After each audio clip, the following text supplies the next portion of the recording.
शुभ संध्या दोस्तों। भविष्यवाणी की उलटी गिनती में आपका फिर से स्वागत है।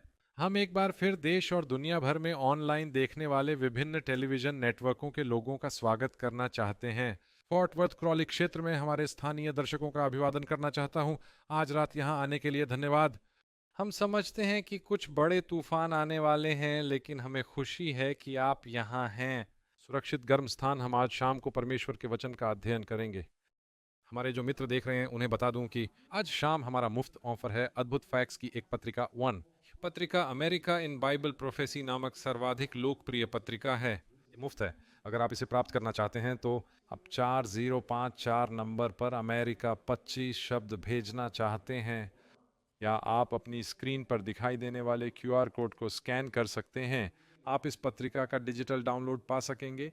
हाँ, इसे ज़रूर पढ़ें और फिर किसी और के साथ साझा करें। इसके अलावा आज रात का पाठ हमारी श्रृंखला में पाठ संख्या 14 है।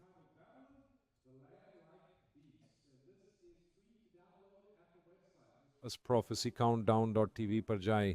आप पाठ डाउनलोड कर पाएंगे। इसके अलावा आप इसे विभिन्न भाषाओं में देख पाएंगे। हमारे पास 15 अलग अलग भाषाओं में इस कार्यक्रम का लाइव अनुवाद उपलब्ध है। तो यदि आप ऐसा कुछ चाहते हैं तो यह सब वेबसाइट prophecycountdown.tv पर उपलब्ध है। और फिर आज रात हमारा दूसरा से आखिरी कार्यक्रम है बाइबल अध्ययन श्रृंखला, जो हम कर रहे हैं। हमारी अगली प्रस्तुति कल होगी सुबह 11 बजे केंद्रीय समय पर हमारे उन मित्रों के लिए एक विशेष कार्यक्रम जो इसे देख रहे हैं। हम इसका सीधा प्रसारण AFTV 3 AM good news TV पर करेंगे। यूट्यूब पर भी। यूट्यूब अद्भुत तथ्य लैटिनो। तो कृपया कल सुबह की विशेष प्रस्तुति में हमारे साथ शामिल हों, जिसमें परमेश्वर की मुहर और पशु की छाप के बारे में बात की जाएगी। खैर, अब हमारे थीम गीत का समय हो गया है, इसलिए मैं आपको आमंत्रित करना चाहूंगी कि आप खड़े हो जाएं और हम साथ मिलकर सुंदर सुंदर गीत गाएं।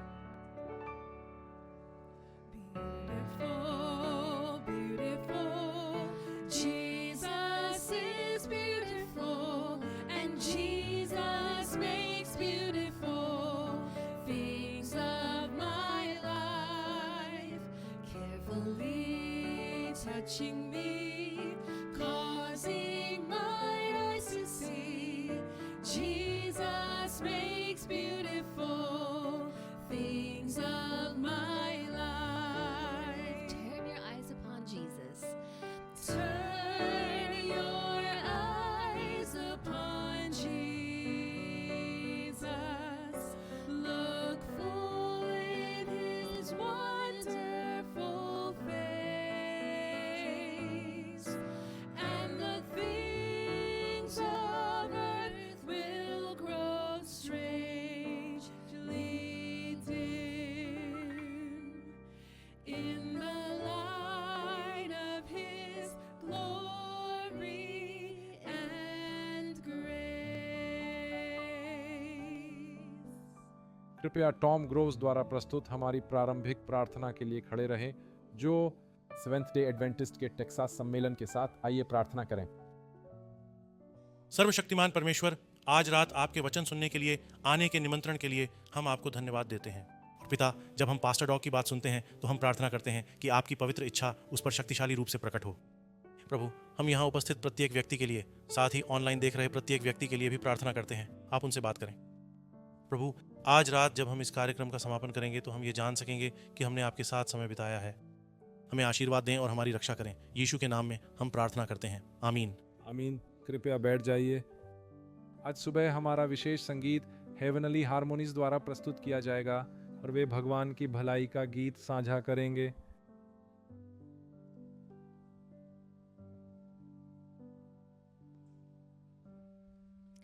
I love you, Lord, for your mercy never fails me. All my days I've been held in your hands. From the moment that I wake up until I lay my head, I will sing of the goodness of God. 'Cause all my life you have been faithful, and all my life life you have been so, so good. With every breath that I am able, oh, I will sing of the goodness of God. I love your voice. You have led me through the fire in darkest nights. You are close like no other. I've known you as a father. I've known you as a friend. And I have lived in the goodness of God. 'Cause all my life you have been faithful. And all my life you have been so, so good. With every breath that I am able, oh, I will sing of the goodness of God. Your goodness is running after me. Your goodness is running after me. With my life laid down, I surrender now.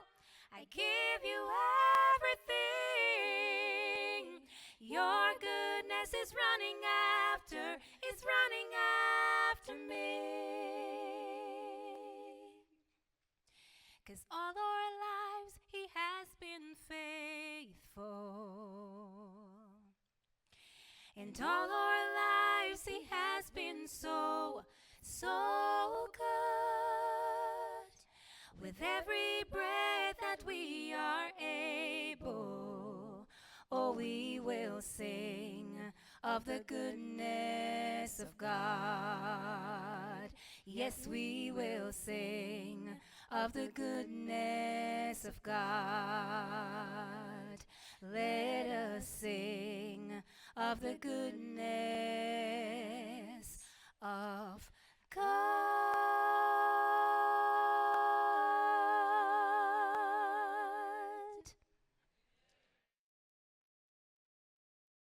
आमीन। सुंदरी, आपका धन्यवाद। खैर, पादरी dog, ये Bible प्रश्नोत्तर का समय है, हमेशा की तरह। ये हमारी आखिरी शाम है जब हम ऐसा करेंगे, हालांकि एक और मौका है। अपना बाइबल संबंधी प्रश्न पोस्ट करें और यह कल के कार्यक्रम के लिए है। तो आप जानते हैं कि ये कैसे काम करता है। आप में से जो लोग देख रहे हैं, आप QR कोड भी स्कैन कर सकते हैं। मैं इसे आपकी स्क्रीन पर दिखा दूंगा। इसके अलावा जो लोग यहाँ व्यक्तिगत रूप से उपस्थित हैं, यदि आप अपना फ़ोन बाहर निकालते हैं तो बस उस QR कोड को स्कैन करें और आप हमारे अंतिम कार्यक्रम के लिए अपना बाइबल प्रश्न टाइप कर सकेंगे। किल।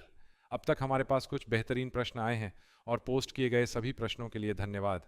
तो इसे वापस भेज दो, देखते हैं हम इनसे कैसे निपट सकते हैं। ल्यूक, इस आयत 17 में कहा गया है कि एलिय्याह का संदेश यह था कि अवज्ञाकारियों को धर्मी लोगों की बुद्धि की ओर मोड़ा जाए। इसका अर्थ क्या है? खैर, ये एक बयान है। ये वही बात है जो स्वर्गदूत ने यूहन्ना बपतिस्मा देने वाले के पिता जकरयाह से कही थी।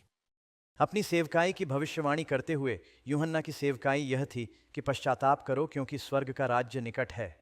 यह एक पुनरुत्थान का संदेश है जो उन्हें धर्मी लोगों के ज्ञान की ओर मोड़ता है, लोगों को प्रभु की ओर वापस लाता है परमेश्वर के वचन का पालन करने के लिए। पुराने नियम में एलिय्याह के आगमन या वापसी के बारे में भविष्यवाणी में से एक यह थी कि वह पिताओं के हृदयों को बच्चों की ओर मोड़ देगा और बच्चों के दिलों को पिताओं की ओर मोड़ो। बच्चों को पिताओं की शिक्षाओं की ओर वापस मोड़ने की भी बात कर रहा है। यह यूहन्ना की सेवकाई का हिस्सा था।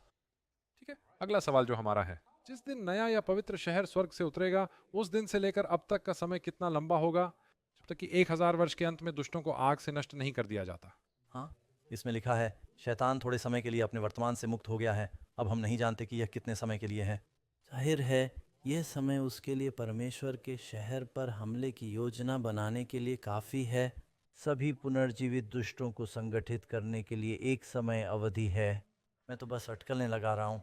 बाइबल में मैं आपको केवल यही एक और आयत दे सकता हूँ जहाँ कोई संबंध हो। इसमें कहा गया है, मूसा ने बुलाए जाने से इनकार कर दिया। फिरौन की बेटी का बेटा बल्कि चुनना, और यह इब्रानियों 11 है। कुछ समय के लिए पाप के सुख का आनंद लेने के बजाय परमेश्वर के लोगों के साथ दुख सहना अधिक पसंद करते हैं। एक मौसम के लिए, खैर मूसा के लिए वो मौसम कितने लंबे समय का था? खैर ये जंगल में 40 साल का समय था, तो शैतान को कब तक छोड़ा गया हमें नहीं पता। ये एक अनिर्दिष्ट समय अवधि है। वे किसी न किसी तरह हथियार बनाते हैं या उन्हें व्यवस्थित करते हैं। ये मूलतः इतना लंबा है कि ब्रह्मांड देख सके। शैतान और खोए हुए लोग बदलने से इनकार करते हैं। वे अभी भी भगवान से लड़ने के लिए तैयार हैं। भगवान के पास कोई विकल्प नहीं बचा है, परंतु फिर उन पर न्याय करना और उन पर आग बरसाना।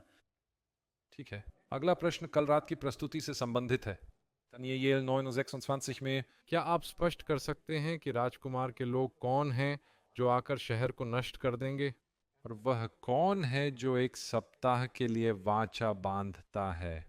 ये एक ऐसा श्लोक है जो बहुत महत्वपूर्ण है। बहुत से प्रिय ईसाइयों ने इसे बहुत गलत समझा है। वर्षों से जो लोग भविष्यवाणी की ऐतिहासिक व्याख्या को समझते थे, मैं इसे आपके लिए पढ़कर सुनाता हूँ। दानिएल अध्याय 9, और ये कहता है, और मज़दूर सप्ताह के बाद मसीहा का नाश तो होगा, लेकिन अपने लिए नहीं। तो फिर बात किसके बारे में हो रही है? मसीहा और आने वाले राजकुमार के लोग, यानी उसके बाद शहर और पवित्र स्थान को नष्ट कर दो। इसमें कोई रहस्य नहीं है। यीशु ने कहा था कि एक भी पत्थर दूसरे पर नहीं रहेगा। लोगों को पता चला कि बाद में आने वाला राजकुमार यरूशलेम को नष्ट करने वाले कैसरों के बारे में बात कर रहा था, और अंत में बाढ़ आएगी और युद्ध का अंत होगा। यहूदियों के खिलाफ युद्ध हुआ था, विनाश तय है। इस पर सब एक मत हैं। यहीं पर एकदम विपरीत ध्रुवों का विभाजन है, और वह एक सप्ताह तक बहुतों के साथ वाचा को दृढ़ करेगा। कई ईसाई मानते हैं, और ऐतिहासिक रूप से अब भी यही मानते हैं, कि यही मसीहा है। देखिए, हिब्रू में यह अक्सर एक शीर्षक देता है और इसके बाद विवरण देता है। तो ये सिर्फ विवरण देते हुए कह रहा था, हाँ, अंततः एक राजकुमार आएगा जो शहर को नष्ट कर देगा, लेकिन यह भविष्यवाणी के विषय पर लौट रहा है जो मसीहा है। वह वाचा को पक्का करेगा। कुछ लोग सोचते हैं कि यह मसीह विरोधी वाचा बांध रहा है। बाइबल में कहीं भी ऐसा कोई वचन नहीं है जो कहता हो कि मसीह विरोधी ने परमेश्वर के लोगों के साथ वाचा बांधी है। परमेश्वर ने एक वाचा बांधी है। वह एक सप्ताह तक बहुतों के साथ इस वाचा को दृढ़ करेगा। यीशु का बपतिस्मा 27 में हुआ था। माफ़ करना, 57 ईस्वी। शुक्रिया, इसीलिए करें आगे है। इसी में यह तारीख इतिहास में बहुत अच्छी तरह से स्थापित है। फिर अगले 2 वर्षों तक परमेश्वर के लोगों ने प्रेरितों को, विशेष रूप से इस्राएल के घराने की खोई हुई भेड़ों को प्रचार किया। स्तिफनुस को पत्थरवाह किया गया, और फिर सुसमाचार अन्य जातियों तक पहुंचा, यानी 7 साल। उसी समय के बीच में मसीह की मृत्यु हो गई। उसने बलि प्रथा को बंद कर दिया। तो इस विषय पर यीशु के बारे में बात होनी चाहिए, और इससे 190 वर्षों के लिए 70 सप्ताह की भविष्यवाणी एक पूर्ण सन्निहित भविष्यवाणी बन जाती है। आपको पिछले हफ्ते को फाड़कर उसे 7 साल के क्लेश का नाम देने की ज़रूरत नहीं है। बाइबल में ऐसी कोई आयत नहीं है जो 7 साल के क्लेश की बात करे। ये कुछ ऐसा है जो नरभक्षण और जेसुइट भविष्यवाणी की व्याख्या से आया है, जिसे भविष्यवाद कहा जाता है। तो उस पादरी डॉग में एक और विचार जोड़ने के लिए, इस अनुच्छेद के आरंभ में स्वर्गदूत आकर दानिएल से कहता है, मैं तुम्हें कौशल और समझ देने आया हूँ। फिर वह नए यरूशलेम की बात करता है, या यूं कहें कि यरूशलेम आपके शहर की बात करता है, और वह मसीहा परम पवित्र के अभिषेक के बारे में बात करता है। अतः इस अनुच्छेद में जिन 2 विषयों पर चर्चा की गई है, वे केवल मसीहा ही नहीं है, लेकिन यह यरूशलेम शहर और रोमियों द्वारा उसके विनाश का भी जिक्र करता है। इसलिए इन आयतों में दोनों विषयों का जिक्र है। उत्तम, धन्यवाद। ठीक है, अब अगला सवाल। पादरी डग, क्या आपको उद्धार पाने के लिए चर्च जाना जरूरी है? खैर, यदि आप चर्च नहीं जा सकते तो यह आपके उद्धार में बाधा नहीं बनेगा। लेकिन यदि आप ऐसा कर सकते हैं और नहीं करते, तो मुझे आश्चर्य होगा कि ऐसा क्यों है। क्योंकि कलीसिया मसीह का शरीर है, और हम मसीह और उसके शरीर में बपतिस्मा ले चुके हैं, और हमें एक दूसरे की ज़रूरत है। जब उन्होंने पिंतेकुस्त के दिन उसे बपतिस्मा दिया और वे आत्मा से परिपूर्ण हो गए, तो कहा गया है कि प्रभु ने कलीसिया में उसे जोड़ दिया। बाइबल कहती है, त्याग मत करो। इब्रानियों अध्याय 10, एक दूसरे के साथ इकट्ठा होना न छोड़ें। और जैसे जैसे आप देखते हैं कि कोविड के बाद का दिन नज़दीक आ रहा है, और मुझे एहसास हुआ कि यह एक असामान्य परिस्थिति थी। बहुत से लोग घर पर ही रहे, कुछ तो कभी वापस ही नहीं आए। और जब हम एकजुट नहीं होते तो कुछ खो जाता है, तो आपको जवाबदेही की आवश्यकता होती है। मैं पाता हूँ कि जो ईसाई अन्य ईसाइयों के साथ उपासना नहीं करते, वे अपनी मान्यताओं में विलक्षण हो जाते हैं। आपको अपने विश्वासों और अपने व्यवहार को दूसरों के सामने रखना होगा, और इससे आपको सीधे और संकीर्ण रास्ते पर बने रहने में मदद मिलेगी। दोस्तों, हमें चर्च परिवार का हिस्सा बनना होगा, ये बहुत ज़रूरी है। ठीक है, जब शैतान 1000 साल के लिए धरती पर बंध जाएगा तो दुष्ट फरिश्ते कहाँ होंगे? खैर, अक्सर जब शैतान की बात होती है तो उसमें उसके स्वर्गदूत भी शामिल होते हैं। और जब वह कहता है कि शैतान को निकाल दिया गया और उसके साथ उसके फरिश्ते भी, बाइबल हमें यहूदा की पुस्तक में बताती है कि स्वर्गदूतों को अनंत काल के लिए जंजीरों में बांध कर रखा गया है। और जब यीशु दुष्ट आत्माओं को निकाल रहे थे तो उन्होंने कहा, क्या तू समय से पहले हमें पीड़ा देने आया है? वे जानते हैं कि उनका दिन आ रहा है।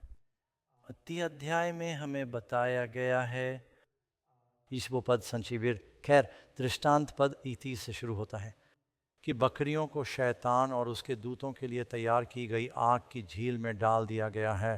उसके फरिश्ते सहस्राब्दी तक उसके साथ हैं और वे शैतान से मुलाकात करेंगे और कहेंगे, देखो हमने तुम्हारा पीछा किया और आपने कहा था कि आपके पास एक बेहतर योजना है और अब देखिए हम कहाँ हैं, तो उसे भी 1000 साल तक यही सब सहना होगा।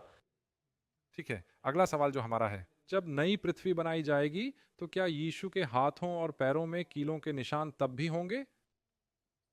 हम ऐसा मानते हैं और ये एक भविष्यवाणी है। क्या जकरयाह ने यही लिखा है, तुम्हें ये घाव कहाँ लगे? मेरे मित्रों के घर में। शायद मैं आपको गलत संदर्भ दे रहा हूँ, मेरी उम्र बढ़ रही है, ऐसा अक्सर हो रहा है। खैर, लेकिन मम्मा, मुझे बाइबल की बहुत सारी बातें याद हैं। मैं डिस्लेक्सिक हूँ, मैं संख्याएं भूल जाता हूँ। और इस प्रकार यीशु मरे हुओं में से जी उठा, वह सबसे पहले शिष्यों के सामने प्रकट हुआ। और थॉमस वहाँ नहीं था और वह 1 हफ्ते बाद आया और बोला, अविश्वासी मत बनो बल्कि विश्वासी बनो। मेरे हाथों को देखो, अपना हाथ मेरे बाजू के घाव पर डालो। तुम विश्वास करते हो क्योंकि तुमने देखा है। धन्य हैं वे लोग जो बिना देखे विश्वास करते हैं। अतः अपने पुनर्जीवित शरीर के साथ भी यीशु के शरीर पर अभी भी निशान हैं जो हमारे लिए उसके प्रेम की शाश्वत याद दिलाते रहेंगे। ठीक है, अगला सवाल जो हमारा है, कैन द्वारा हत्या करने के बाद परमेश्वर ने उसे क्यों मुहरबंद किया और उसकी रक्षा की? खैर, मैं सील शब्द का प्रयोग नहीं करूंगा। आप शायद यह कह सकते हैं कि लेकिन बाइबल कैन के विषय में मरकुस कहती है, प्रभु के लोगों पर परमेश्वर की मुहर लगाई गई है, जो आज रात और कल हमारे विषय का हिस्सा है। कैन ने कहा कि जो लोग आने वाले हैं, जानता था कि परमेश्वर ने आदम से कहा था वह फलवंत होगा, बढ़ेगा और पृथ्वी को भर देगा। लोग बच्चे पैदा करेंगे, उसे गणित पता था, जल्द ही हजारों लोग होंगे। वह बदनाम हो जाएगा क्योंकि पहला हत्यारा कहता है वे मुझे मार डालेंगे। और उसने कहा, नहीं, मैं तुम्हें एक निशान लगा दूंगा। और हमें ठीक ठीक नहीं पता कि वह क्या था असल में हमारे पाठ में, लेकिन उसने कहा मैं तुम पर एक निशान लगा दूंगा, कहीं ऐसा ना हो कि कोई तुम्हें दुख पहुंचाना चाहिए। तो भगवान ने किसी तरह उसकी रक्षा की और उनका जीवन वास्तव में इस बात का प्रमाण था कि इसके परिणाम क्या होते हैं। परमेश्वर ने कहा, भूमि कैन के लिए शापित है, जिसका मुख्य काम भूमि जोतना था। हाँ, शायद इस पर बस एक और विचार, पासा डाग रहस्योद्घाटन। आपके पास 2 समूह हैं। आपके पास ऐसे लोग हैं जिनके पास परमेश्वर की मुहर है, वे स्वर्ग के लिए मुहरबंद हैं, और आपके पास ऐसे लोग हैं जो न्याय और मृत्यु के लिए चिन्हित हैं। और इसलिए कैन पर मुहर लगाई गई, हम न्याय और मृत्यु के लिए। जैसे समय के अंत में लोगों के 2 समूह होते हैं, एक चिन्हित और दूसरा मुहरबंद। ठीक है, अगला सवाल जो हमारा है, प्रथम कुरिन्थियों अध्याय 11 पद 5 के आधार पर, क्या महिलाओं को चर्च आते समय अपना सिर ढकना चाहिए? हाँ, वहाँ एक पूरा अंश है और उसमें महिलाओं द्वारा अपने सिर को ढकने की बात कही गई है और फिर यह भी कहा गया है कि उनके बाल एक आवरण है।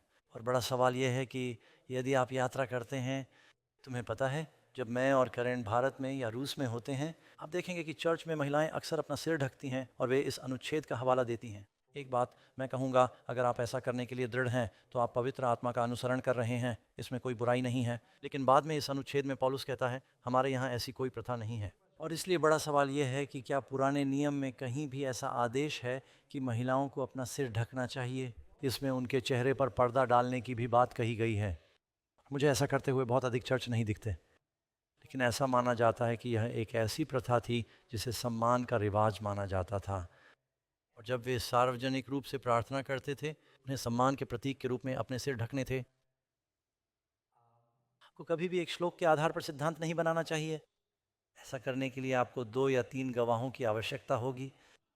लेकिन मुझे लगता है कि कई धर्म ग्रंथों में ऐसे सिद्धांत हैं जो पुरुषों और महिलाओं के बारे में बात करते हैं। जब वे प्रभु की आराधना और प्रार्थना करने के लिए उनके सामने आते हैं तो विनम्रता प्रदर्शित करते हैं। आप जानते हैं पादरी डॉग, हम कुछ ऐसे देशों में गए हैं जहां जूते उतारकर सम्मान प्रकट किया जाता है। उदाहरण के लिए भारत में, हाँ, मंच पर आते समय या यहाँ तक कि यदि आप चर्च में आ रहे हैं तो बहुत से चर्चों में वे अपने जूते उतार देते हैं। और कुछ संस्कृतियों में यदि आप पुरुष हैं, जैसा कि उत्तरी अमेरिका में है, तो आप चर्च आते समय अपनी टोपी उतार देते हैं। लेकिन कुछ संस्कृतियों में पुरुष होने पर भी आप अपना सिर ढकते हैं। जब हम यरूशलेम में वेलिंग वॉल या पश्चिमी दीवार पर जाते थे, यहाँ तक कि पुरुषों के लिए भी टोपी या कुछ और पहनना अनिवार्य कर दिया गया। मैं तुम्हें एक छोटा कार्डबोर्ड यामा देता हूँ ताकि तुम वेलन वार्ड जा सको, लेकिन तुम्हें अपना सिर ढकना होगा। ठीक है, और यह यहूदी परंपरा से बदल गया है, इसलिए सम्मान की कुछ परंपराएं हैं जिनका हमें हमेशा पालन करना चाहिए। ठीक है, परमेश्वर ने आदम और हव्वा से कहा था, जिस दिन तुम उस फल को खाओगे उसी दिन मर जाओगे, तो वे उस दिन क्यों नहीं मरे? खैर, वे मरने लगे।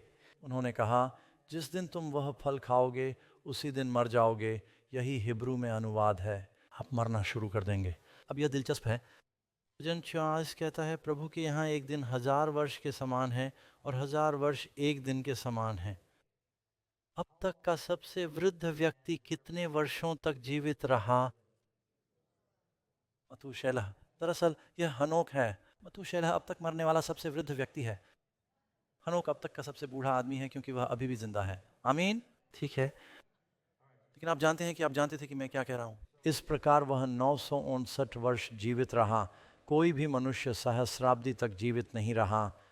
जिस दिन तुम उसमें से खाते हो, आदम 930 साल तक जीवित रहा। इससे हमें यह नहीं पता चलता कि हव्वा कितने साल तक जीवित रही। शायद वह पहले ही मर गई। लेकिन क्योंकि परमेश्वर कहता है कि एक दिन 1000 वर्ष के समान है, वह उसी दिन मर गया और आत्मिक रूप से मरने लगा। उनके वस्त्र उतर गए। आध्यात्मिक मृत्यु की प्रक्रिया उस दिन शुरू हुई। उन्हें जीवन के वृक्ष से फल खाने से रोक दिया गया और वे मरने लगे उस दिन। ठीक है, शायद अब कुछ और सुनने का समय आ गया है। वो कौन सी आत्मा है जो मृत्यु के बाद परमेश्वर के पास लौट जाती है? खैर, बाइबल कहती है कि परमेश्वर ने आदम के नथुनों में सांस फूंकी और वह जीवित आत्मा बन गया। और जब तुम मरोगे, शरीर जैसा था वैसा ही पृथ्वी पर लौट जाता है और आत्मा या जीवन की सांस उस परमेश्वर के पास लौट जाती है जिसने उसे दिया था। यह आपके व्यक्तिगत स्वरूप, आपकी आत्मा, आपकी चेतना के बारे में बात नहीं कर रहा है। अचानक आप किसी स्वर्गीय अधर में तैरने लगते हैं जब तक कि आपको आपका शरीर नहीं मिल जाता। यीशु वापस आ जाते हैं। बाइबल कहती है कि मरे हुए कुछ भी नहीं जानते। ये जीवन की शक्ति, जीवन की सांस के बारे में बात कर रहा है जो परमेश्वर अपने प्राणियों को देता है। और सभोपदेशक में जहाँ ये कहा गया है कि इसमें लिखा है कुत्ते और बिल्ली के साथ भी अच्छा बुरा होता है, इसमें सभी की आत्मा के बारे में बताया गया है। जीवन की सांस को इब्रानी भाषा में रोच कहते हैं। ये उस परमेश्वर के पास लौट जाता है जिसने इसे दिया था। ठीक है, दूसरा प्रश्न जो हमने उससे जोड़ा है, क्या उस दिन क्रूज पर चढ़ा चोर मसीह के साथ स्वर्ग नहीं गया था? हाँ, ये एक आम गलतफहमी है। कुएं के दृष्टांत में ये कोई दृष्टांत नहीं है। लूका अध्याय 24 में 2 चोरों की कहानी में यीशु के दाहिने और बाएं मरने वाले चोरों में से एक का उस समय धर्म परिवर्तन हुआ जब वह क्रूज पर लटका हुआ था। पहले तो वे दोनों यीशु का मजाक उड़ा रहे थे, लेकिन यीशु 6 घंटे तक क्रूज पर रहे और जैसे जैसे पवित्र आत्मा उसके हृदय पर काम कर रही थी, ये चोर शायद उसके दाहिनी ओर था। हमें यह नहीं पता, लेकिन आप यह साबित नहीं कर सकते कि मैं गलत हूँ, इसलिए मैं कहूँगा कि यह उसके दाईं ओर है, क्योंकि आप जानते हैं भेड़ें दाईं ओर हैं, बकरियां बाईं ओर हैं। और चोर ने वहाँ अपने सिर के ऊपर एक चिन्ह देखा, यह यहूदियों का राजा है। उसने मसीह को यह कहते सुना, मेरे परमेश्वर तुमने क्यों त्याग दिया। और यह भजन संहिता 22 से है। और बाद में उसे याद आया कि उस भजन संहिता में कहा गया है, उन्होंने मेरे हाथ और मेरे पैर छेद दिए, उन्होंने मेरे वस्त्र के लिए जुआ खेला। उसने उन्हें कपड़ों के लिए जुआ खेलते देखा। उसे वे आश्चर्य कर्म और दृष्टांत स्मरण हो आए और पवित्र आत्मा ने उसके मन को जागृत कर दिया कि यह परमेश्वर का पुत्र है। यही हमारी एकमात्र आशा है। उसने चुंगी लेने वालों और पापियों पर दया की है, शायद वह मुझे माफ़ कर दे। और वह मुड़कर कहता है, हे प्रभु, जब आप अपने राज्य में आएँ तो मुझे याद रखना। और यीशु तुरंत उसके दुख के बावजूद उसकी ओर मुड़ते हैं और कहते हैं, मैं आज तुझसे सच कहता हूँ, तू मेरे साथ स्वर्ग लोक में होगा। अनुवादकों को समझ नहीं आया कि अल्प विराम कहाँ लगाएं। इससे सब कुछ बदल जाता है। ग्रीक में विराम चिन्ह नहीं है। उन्होंने ये कहना चुना, मैं तुमसे सच कहता हूँ, अल्प विराम, तुम आज मेरे साथ स्वर्ग में रहोगे। लेकिन वह उस दिन स्वर्ग में यीशु के साथ नहीं था, क्योंकि रविवार की सुबह यीशु ने मरियम से कहा, मुझसे मत चिपटो, मुझे मत छुओ, मैं अभी तक अपने पिता के पास नहीं गया हूँ जो स्वर्ग में है। इसलिए यीशु उस दिन स्वर्ग में नहीं थे। क्या चोर उस दिन स्वर्ग में उसके साथ हो सकता है? अल्प विराम से बहुत फर्क पड़ता है। यीशु ने कहा, मैं आज तुमसे सच कहता हूँ, मैं आज तुमसे कह रहा हूँ, मैं प्रभु जैसा नहीं दिखता। मुझे अच्छा नहीं लगता कि मैं राजा हूँ, लेकिन आपने मुझे प्रभु और राजा कहा है। आप मेरे साथ रहेंगे स्वर्ग में और उस महान पुनरुत्थान में, उस प्रथम पुनरुत्थान में वह चोर आगे आएगा और स्वर्ग में यीशु के साथ होगा। मसीह उस दिन अपना वादा पूरा करेगा। सच तो यह है कि आज चोर भी वहां से गुजरा और बोला, हे प्रभु, जब आप आए तो मुझे याद रखना। आपके राज्य में बिल्कुल उस दिन वह किसी चीज की तलाश में नहीं था। सही। जब वह आएगा। खैर, अब हमारे प्रश्नोत्तर का समय है। बस अपनी स्क्रीन पर दिखाई देने वाले QR कोड को स्कैन करें और हम कल आपके अधिक से अधिक प्रश्नों के उत्तर देने का प्रयास करेंगे। खैर यक्रम, जैकी और शाइना द्वारा प्रस्तुत एक सुंदर संगीतमय item God and God alone है।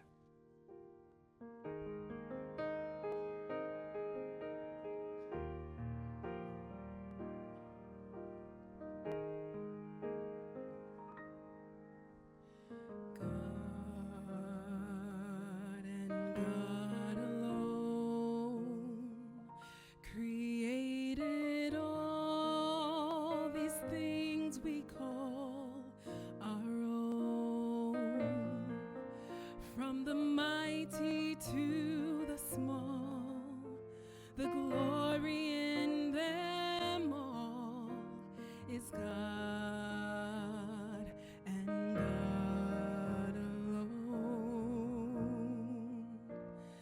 God and God alone reveals the truth of all we call unknown, and all the worst and best of men won't change the master's plan in God and God alone.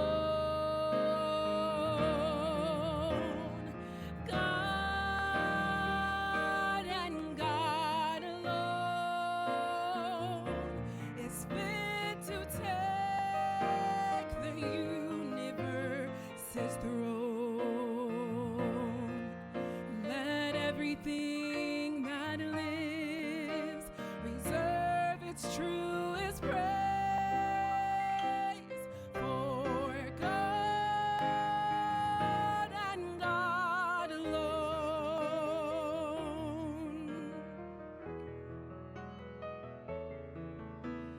God and God alone will be the joy of our eternal home. He will be our one desire. Our hearts will never tire of God and God alone. God and God alone is fit to take the universe's throne.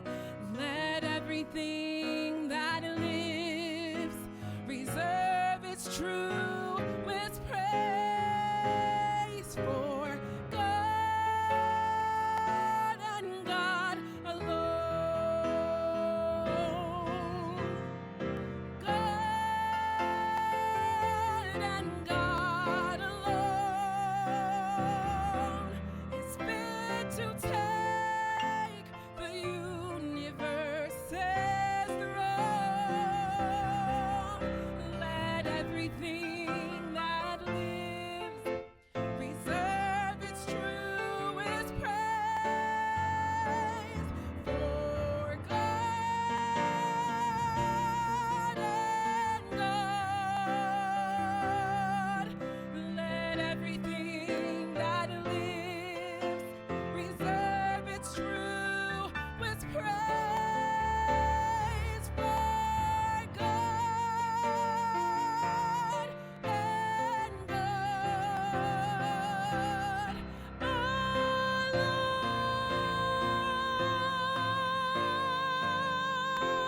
alone. Amen. धन्यवाद शाइना। आज रात एक बहुत ही महत्वपूर्ण विषय जिसका शीर्षक है बेबीलोन और मेमने जैसा जानवर। अब इसे प्रकाशित वाक्य अध्याय 13 में पाते हैं।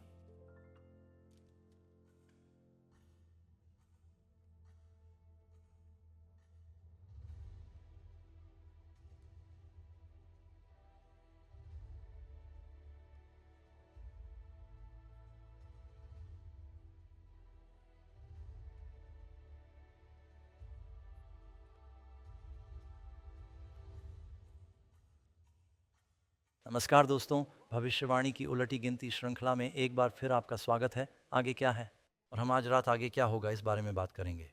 हमारे पास एक बहुत ही महत्वपूर्ण अध्ययन है जो इस विषय से संबंधित है। वे दो जानवर जो आपको प्रकाशित वाक्य अध्याय 13 में मिलते हैं, मेमने जैसे जानवर में बेबीलोन। और बहुत से लोग हमेशा जानवर के निशान के बारे में सोचते हैं। और वे ज़रूरी नहीं कि इस बारे में सोचें कि उस अध्याय में वास्तव में दो जानवर हैं जिनके बारे में बात की गई है। हर किसी को एक आदमी की संख्या 6 की पूजा करनी चाहिए। वहाँ दो जानवर काम कर रहे हैं, हम उनके बारे में बात करेंगे। तो हम सीधे पाठ में कूदेंगे क्योंकि मुझे बहुत कुछ कवर करना है। आप मेरे लिए प्रार्थना करें कि मैं इसे स्पष्ट कर सकूं और पवित्र आत्मा हमारे हृदयों को इन बातों को ग्रहण करने के लिए तैयार करे। और मैं इसे ऐसे तरीके से प्रस्तुत कर सकता हूँ जो समझने योग्य हो और हम इसे पचा सकते हैं। ठीक है। आश्चर्यजनक तथ्य। आज रात भविष्यवाणी में अमेरिका का उल्लेख किया जाएगा, इसलिए मैंने सोचा कि हमारे देश के बारे में कुछ तथ्य बताकर शुरुआत करना उचित होगा। अमेरिकी अर्थव्यवस्था विश्व में सबसे बड़ी है। 2025 तक अमेरिका का वार्षिक सकल घरेलू उत्पाद हजार से अधिक होगा। संपूर्ण विश्व के आर्थिक उत्पादन का लगभग 1/4। अमेरिकी अर्थव्यवस्था अगले 3 देशों चीन, जापान और जर्मनी से बड़ी है। संयुक्त तथ्य संख्या 2, अमेरिका में कृषि प्रचुर मात्रा में है। जहाँ तक खाद्य उत्पादन का प्रश्न है, अमेरिका प्रतिवर्ष 170 हजार डॉलर से अधिक मूल्य की कृषि वस्तुओं का निर्यात करता है। इसमें सोयाबीन, मक्का, मांस, चावल और बहुत कुछ शामिल है। अमेरिकी किसान विश्व की 10% से अधिक जनसंख्या को खिलाने के लिए पर्याप्त खाद्यान्न उत्पादित करते हैं। तीसरा बिंदु, और यह हमारे अध्ययन में शामिल है, अमेरिकी सेना का खर्च बजट सबसे बड़ा है, विश्व की किसी भी अन्य सेना से अधिक। 2025 में अमेरिका ने अपनी सेना पर 819,000 खर्च किए। वास्तव में यह इससे भी अधिक है यदि आप इसमें सेवानिवृत्ति और अन्य लाभों को भी शामिल कर लें। इसकी सेना पर 849 मीला, जो अन्य 8 देशों के संयुक्त योग से भी अधिक है। इसलिए मुझे लगता है कि ज़्यादातर लोग इस बात से सहमत होंगे कि यह एक महाशक्ति है। लेकिन हमें यह पता लगाना होगा कि सड़क पर लोग क्या सोचते हैं, ताकि हम सड़क पर अपने पुरुषों और महिलाओं के पास जा सकें और बेबीलोन और अमेरिका तथा भविष्यवाणी पर कुछ टिप्पणियां सुने। खैर, हम निश्चित रूप से थे। कागज पर तो बिल्कुल। मुझे नहीं पता। तो ऐसा ही सोचूंगा। तकनीकी रूप से सैन्य शक्ति के संदर्भ में हाँ, मुझे लगता है कि मेरा अंतिम उत्तर ये है कि मुझे लगता है कि संयुक्त राज्य अमेरिका ये सोचना चाहेगा सबसे बड़ी शक्ति। लोगों के भीतर पाप। मुझे नहीं मालूम कि बेबीलोन की वेश्या। वास्तव में मैं निश्चित नहीं हूँ। महिला। क्योंकि शायद हार्लोट शब्द औरतों जैसा लगता है, मुझे पक्का नहीं पता।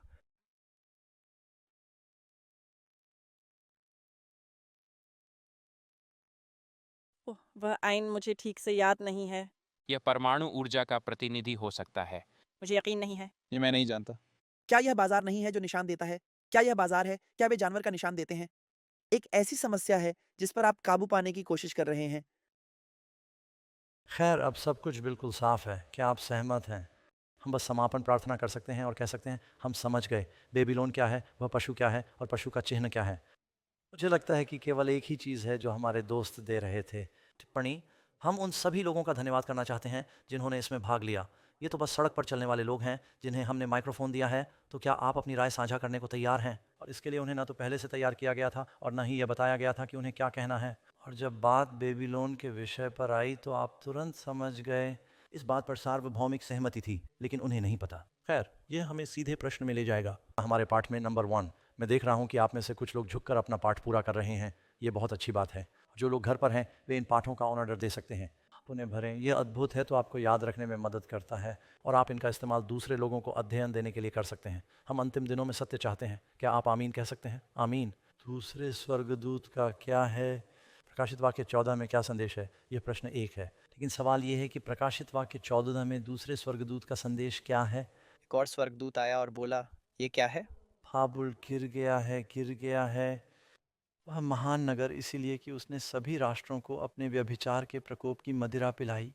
फारसी विजय के समय वस्तुतः बेबीलोन पीछे हट गया। राजा नबूकदनेस्सर के बाद जब दानियेल अभी जीवित था। अब ये आध्यात्मिक बेबीलोन के पतन के बारे में बात कर रहा है। और इसका मतलब है गिरना गिरना फिर उठना नहीं। क्यों? उसने सभी राष्ट्र बनाए। क्या यह एक अंतर्राष्ट्रीय शक्ति है?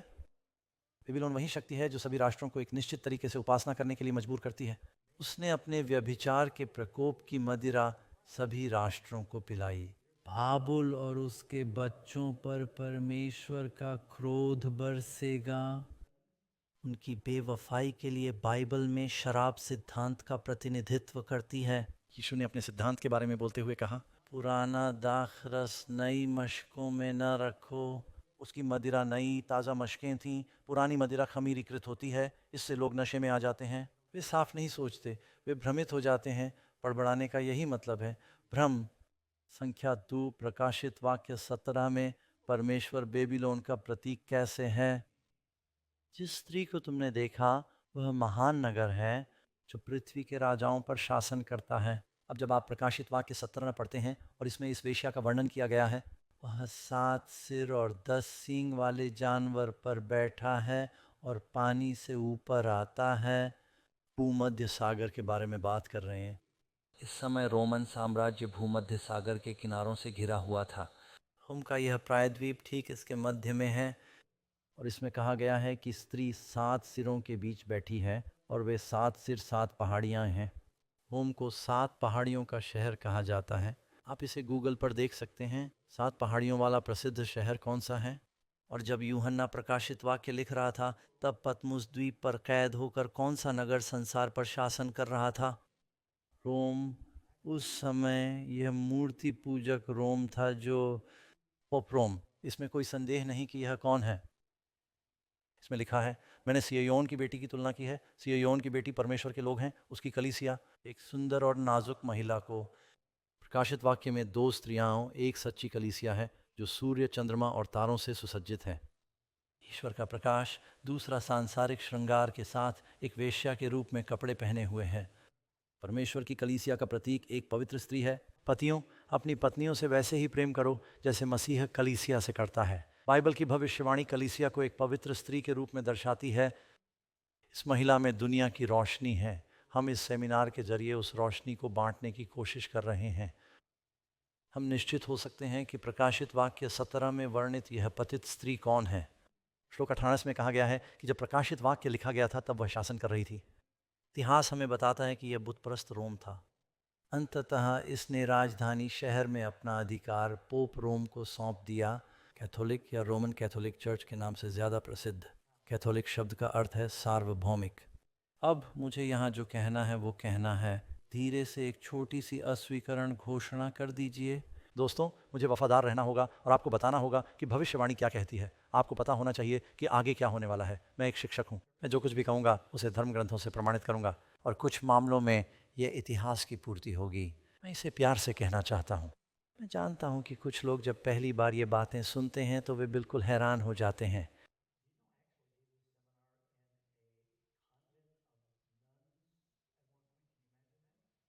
ये बहुत दिलचस्प है, बहुत नाजुक है और इसलिए कुछ लोगों के लिए इसे निगलना कठिन हो सकता है। लेकिन मैं चाहता हूँ कि आप ये जान लें कि मैं जो हूँ वह डॉग का अजीब सिद्धांत नहीं है।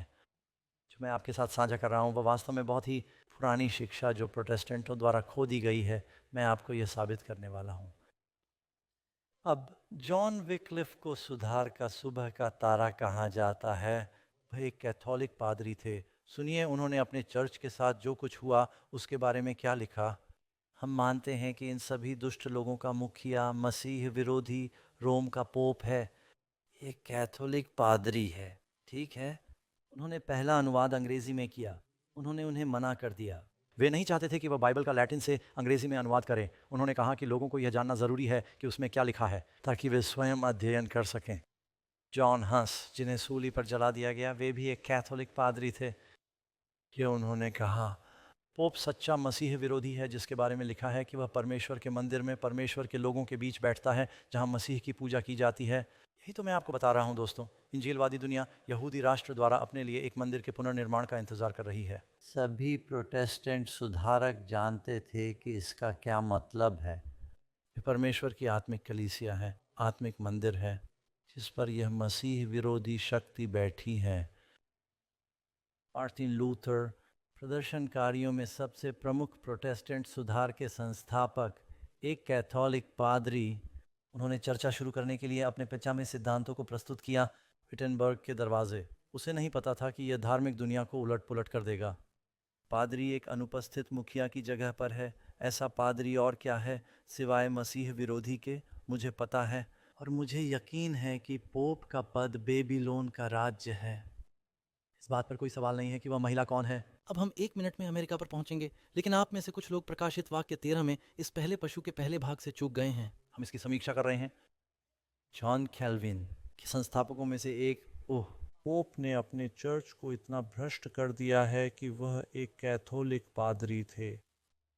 पोप तंत्र ने चर्च के सिद्धांत और अधिकार को इतना भ्रष्ट कर दिया है कि पोप प्रभावी रूप से पॉल द्वारा भविष्यवाणी किए गए मसीह विरोधी बन गए हैं। दूसरे थिस्सलुनीकियों 2 आयत 3 और 4 जैसे अंशों में उनके ईसाई धर्म के संस्थानों से हैं, और अगर आप इनमें से किसी की भी तस्वीर लेना चाहें तो आपके पास संदर्भ मौजूद हैं। थॉमस क्रेमर इंग्लैंड के चर्च द्वारा सूली पर जला दिए गए। उन्होंने क्या कहा? इसलिए यह माना जाता है कि रोम ही मसीह विरोधी का स्थान है और पोप ही मसीह विरोधी हैं। अब तो कई पोप हो चुके हैं। ये कोई विशेष पोप नहीं है।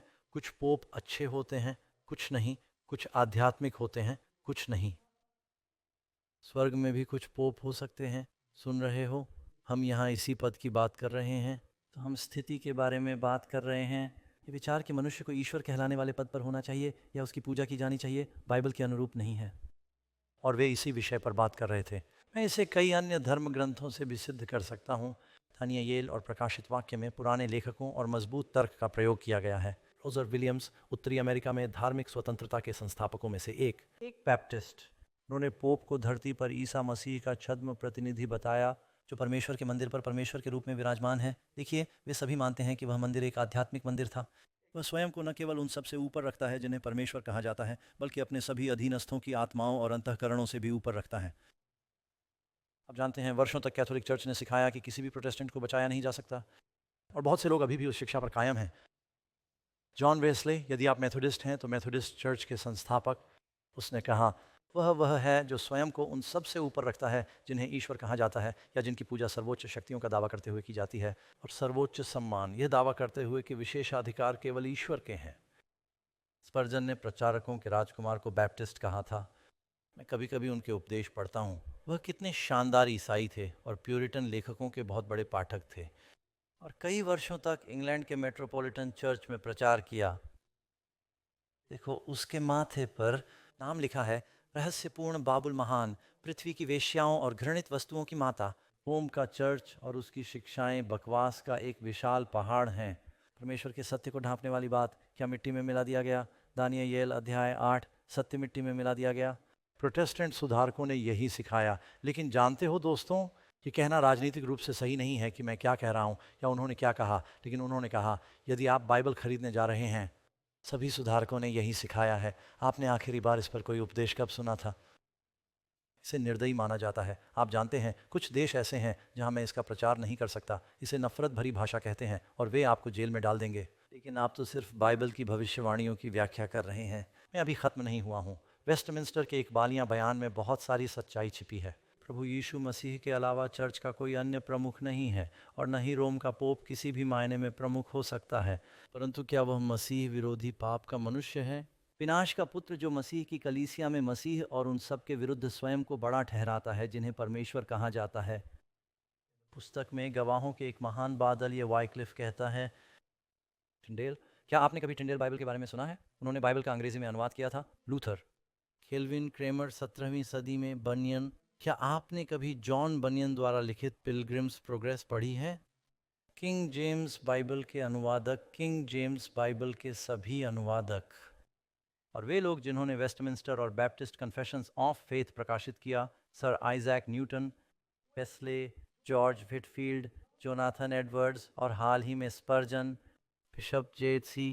राइल और डॉक्टर मार्टिन लॉयड जोन्स। इन लोगों के अलावा अनगिनत अन्य लोग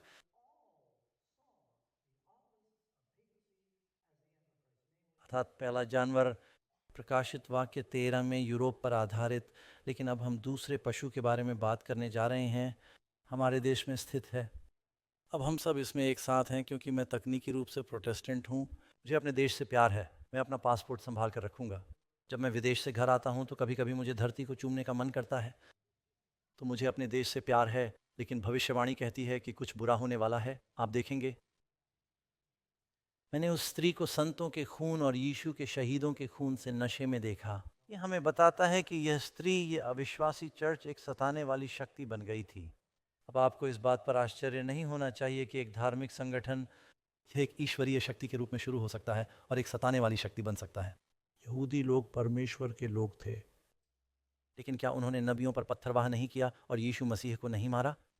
सभी नहीं। मेरा मतलब है पूरा प्रारंभिक यहूदी चर्च, पूरा प्रारंभिक ईसाई चर्च पूरी तरह से यहूदी था। तो मैं जो कह रहा हूँ वह यहूदी विरोधी नहीं है। मैं बस इतना कह रहा हूँ कि हर समूह में अच्छाई और बुराई होती है।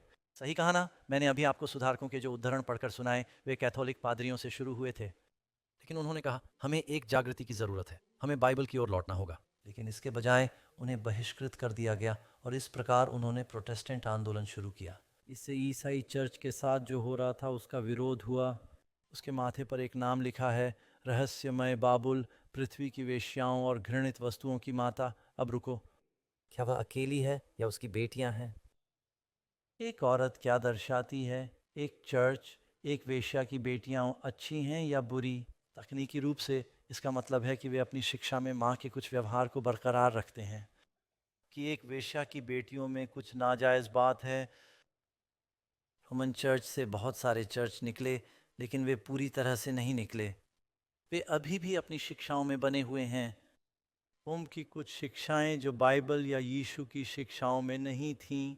मैंने सोचा कि मैं एक दिलचस्प आश्चर्यजनक तथ्य बताऊं। आप जानते हैं, हर सप्ताह जॉन और मैं, पादरी रॉस और मैं, हम यह अद्भुत तथ्य रेडियो कार्यक्रम करते हैं जिसमें हम बाइबल से संबंधित प्रश्न लेते हैं। आप बाइबल आंसर्स लाइव पर कॉल कर सकते हैं। क्या आप में से किसी ने कभी हमारा बाइबल आंसर्स लाइव रेडियो कार्यक्रम सुना है? आमीन। और अगर आप अद्भुत तथ्य रेडियो ऐप डाउनलोड कर लें तो आप उन्हें सुन सकते हैं। EF रेडियो, आप इनमें से हर तरह के कार्यक्रम सुन सकते हैं। खैर, मैंने एक अद्भुत बात देखी। वहाँ एक महिला थी, कैरोलिन स्मिथ, अपने बेटे को प्राइवेट स्कूल में पढ़ाने के लिए पैसे जुटाने के लिए संघर्ष कर रही थी। वह सरकारी स्कूल में जो हो रहा था उससे खुश नहीं थी। लास वेगास में रहती थी और उन्होंने कहा कि वह अपने माथे के स्थान को सबसे ऊंची बोली लगाने वाले को नीलाम कर देंगी। मुझे पता है यह बहुत अजीब लगता है। उसने उन्हें अपने माथे पर जो टैटू बनवाना था बनवाने दिया। उसने ये काम ऑनलाइन किया और goldenpalace.com वे अक्सर मुक्केबाजों की पीठ पर विज्ञापन देते हैं। उसे अपने माथे पर यह टैटू बनवाने के लिए $10,000 मिले। मुझे लगा कि माथे पर पैराग्राफ लिखे एक महिला के बारे में सोचना दिलचस्प होगा। अब क्या आपको यह स्पष्ट है कि प्रकाशित वाक्य में जब यह माथे पर निशान और माथे पर ईश्वर की मुहर के बारे में बात करता है तो इसका अर्थ है कि यह प्रतीकात्मक है। आप प्रकाशित वाक्य 17 में किसी स्त्री को उसके माथे पर अनुच्छेद लिखे हुए नहीं देखेंगे। हाँ, कैरोलिन ने सचमुच ऐसा किया, लेकिन प्रकाशित वाक्य में यह एक प्रतीक है। हम इस पर चर्चा करेंगे। नंबर 3, प्रकाशित वाक्य 17 में और कौन सा प्रमाण पोपीय रोम को आत्मिक बेबीलोन के रूप में इंगित करता है? खैर, सबसे पहले वेश्या एक बेवफा महिला है, चर्च का प्रतीक है। दूसरे, जानवर राज्य का प्रतीक है, राज्य का प्रतीक है। वह 7 सिर 10 सींग और मुकुट वाले इस जानवर पर सवार हैं। ये सरकारी शक्तियां हैं। आपके पास चर्च और राज्य का संयोजन है। वेटिकन ही एकमात्र ऐसी चीज़ है जो इस मानदंड को पूरा कर सकती है। उनके पास दुनिया भर से राजदूत हैं। यह एक धार्मिक राजनीतिक संस्था है और इसे एक घातक घाव प्राप्त होगा। लेकिन वह घातक घाव भर गया है और भर रहा है और पूरी दुनिया उस जानवर के पीछे भागने वाली है। प्रकाशित वाक्य 17 में वर्णित स्त्री की कुछ पहचान योग्य विशेषताओं की शीघ्र समीक्षा। वह ईश निंदा की दोषी है। पाप क्षमा करने का दावा करते हुए, पोप को ईश्वर के स्थान पर रखते हुए, बैंगनी और लाल रंग के कपड़े पहने हुए उसे माँ कहा जाता है। उसकी बेटियां भी वेश्या हैं और वे भी पतित हैं। उसने संतों को सताया है। चर्च इसे स्वीकार करता है। वह रोम के 7 पहाड़ियों पर विराजमान है। उसने पृथ्वी के राजाओं पर शासन किया। इन सीम और 4 में वेश्या को वेश्याओं की माता कहा गया है। जैसे रोमन कैथोलिक चर्च को पवित्र मातृ चर्च कहा जाता है। वेश्या बैंगनी और लाल रंग के कपड़े पहनती है।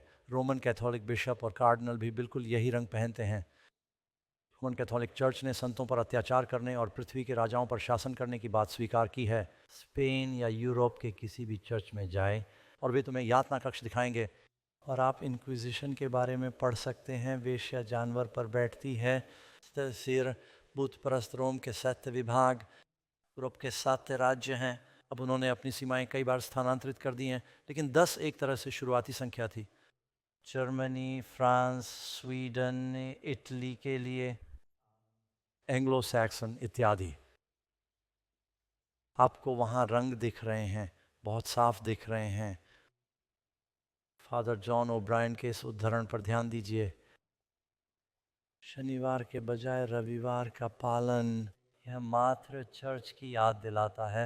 यह हमारे कैथोलिक पादरी कह रहे हैं। वे उन गैर कैथोलिक संप्रदायों को प्रोटेस्टेंट इवेंजेलिकल कहते हैं जो अभी भी रविवार को चर्च जाते हैं। वे कहते हैं आप मूल चर्च से अलग हो गए हैं, लेकिन आप अभी भी हमारे द्वारा बनाए गए कानून का पालन कर रहे हैं।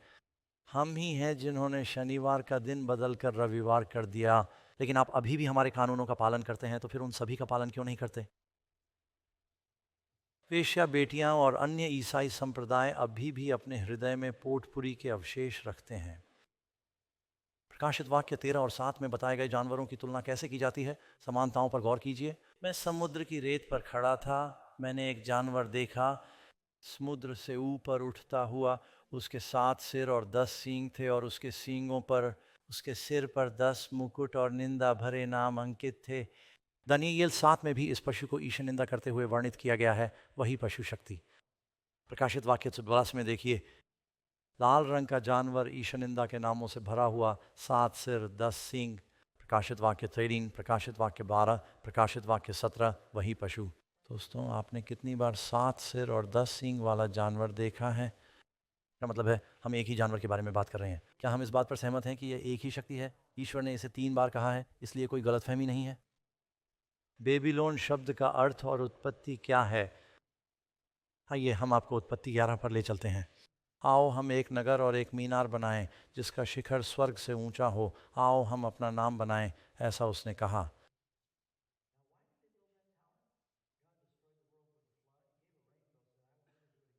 वे ईश्वर पर विश्वास नहीं करते थे। वे कहते थे हम खुद को बचा लेंगे। इसलिए बेबीलोन का एक हिस्सा कर्मों से मुक्ति है, और यह मानव निर्मित धर्म है, मानव निर्मित पूजा है। उन्होंने कहा आओ हम अपना नाम बनाएं। भगवान ने कहा बिखर जाओ, फलो फूलो, बढ़ो। उन्होंने कहा हम ऐसा नहीं करेंगे, हम एक शहर बसाएंगे, हम एकजुट होंगे। परमेश्वर को यह पसंद नहीं आया कि वे क्या कर रहे थे। भगवान ने कहा आओ हम त्रिदेव का एक और उदाहरण देखें। भगवान बहुवचन का उपयोग कर। आओ हम नीचे चलें और उनकी भाषा को भ्रमित करें, उलझा दें, ताकि वे एक दूसरे की बात न समझ सकें। संपूर्ण निर्माण परियोजना अराजकता और भ्रम में फंस गई, क्योंकि वे आपस में संवाद नहीं कर सके। इसका नाम बाबेल क्यों पड़ा? क्योंकि वहाँ प्रभु ने क्या किया? हाँ, प्रभु भ्रमित हो गए। तो फिर बेबीलोन की विशेषता क्या है? सिद्धांतों का भ्रम। पादरी डॉग बाइबल कहती है कि पुनरुत्थान तब होगा जब यीशु वापस आएगा, लेकिन यहाँ कब्र पर लिखा है कि माँ या दादी अब स्वर्ग में हैं, और फिर इस कब्र के पत्थर पर लिखा है वह सो रही है। और बाइबल कहती है कि न्याय भविष्य में होगा, लेकिन वे पहले से ही नरक में हैं। खैर, आप उन्हें नर्क से बाहर निकाल सकते हैं, उनका न्याय कर सकते हैं, उन्हें वापस डाल सकते हैं। ईसाइयों में बाइबल क्या कहती है, इसे लेकर बहुत भ्रम है। दोस्तों, ऐसा होना ज़रूरी नहीं है। हम ये सेमिनार क्यों करते हैं? इसे सुलझाने की कोशिश करते हैं। बच्चे को बच्चा क्यों कहते हैं? क्योंकि बच्चे बड़बड़ाते हैं। यहीं से ये शब्द आया है, कबक, और इसकी एक खासियत है भाषाओं का भ्रम। मैं इस पर बाद में बात करूंगा।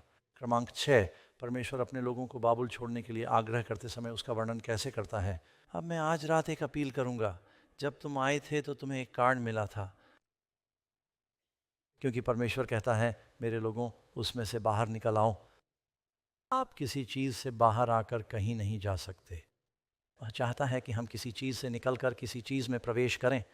वह अंधकार से बाहर निकलकर अपने घर में आना चाहता है। अद्भुत प्रकाश। बाइबल कहती है कि परमेश्वर ने हमें अंधकार से निकालकर अपनी अद्भुत ज्योति में बुलाया है, और कलीसिया जगत की ज्योति है। वह चाहता है कि आप भी ज्योति में चलें जैसे वह ज्योति में है।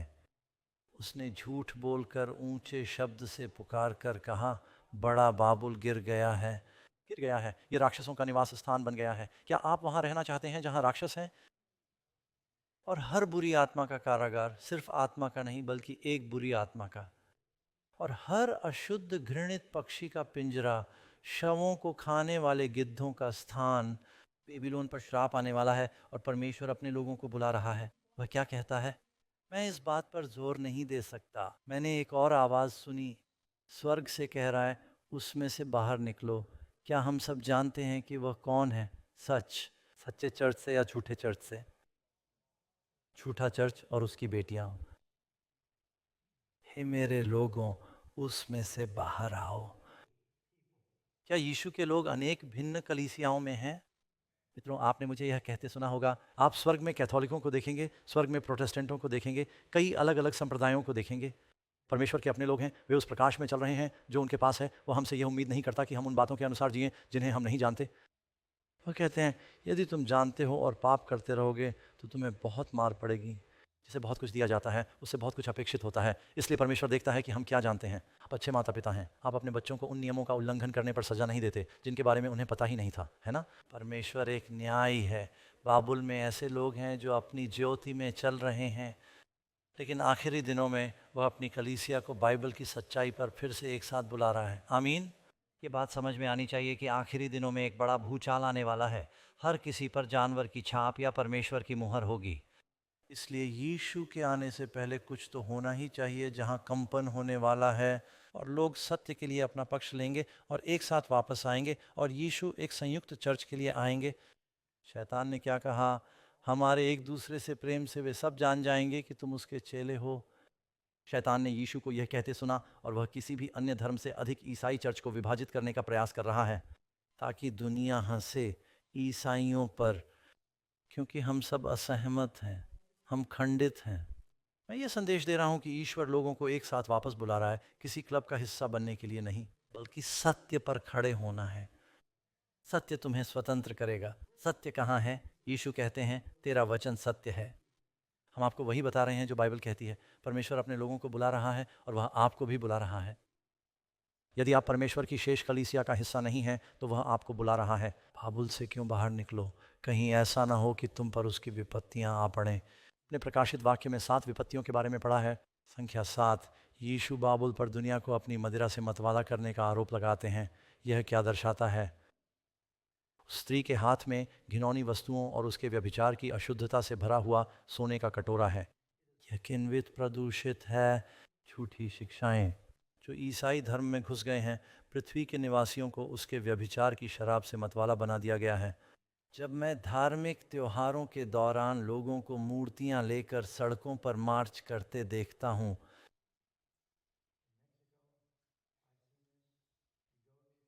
रूस में लोग सड़कों पर पेंटिंग्स लेकर घूम रहे हैं, मोमबत्तियां जला रहे हैं, पेंटिंग्स के आगे प्रार्थना कर रहे हैं। इसे मूर्ति पूजा कहते हैं। बहुत सारी झूठी शिक्षाएं चर्च में आ गई हैं।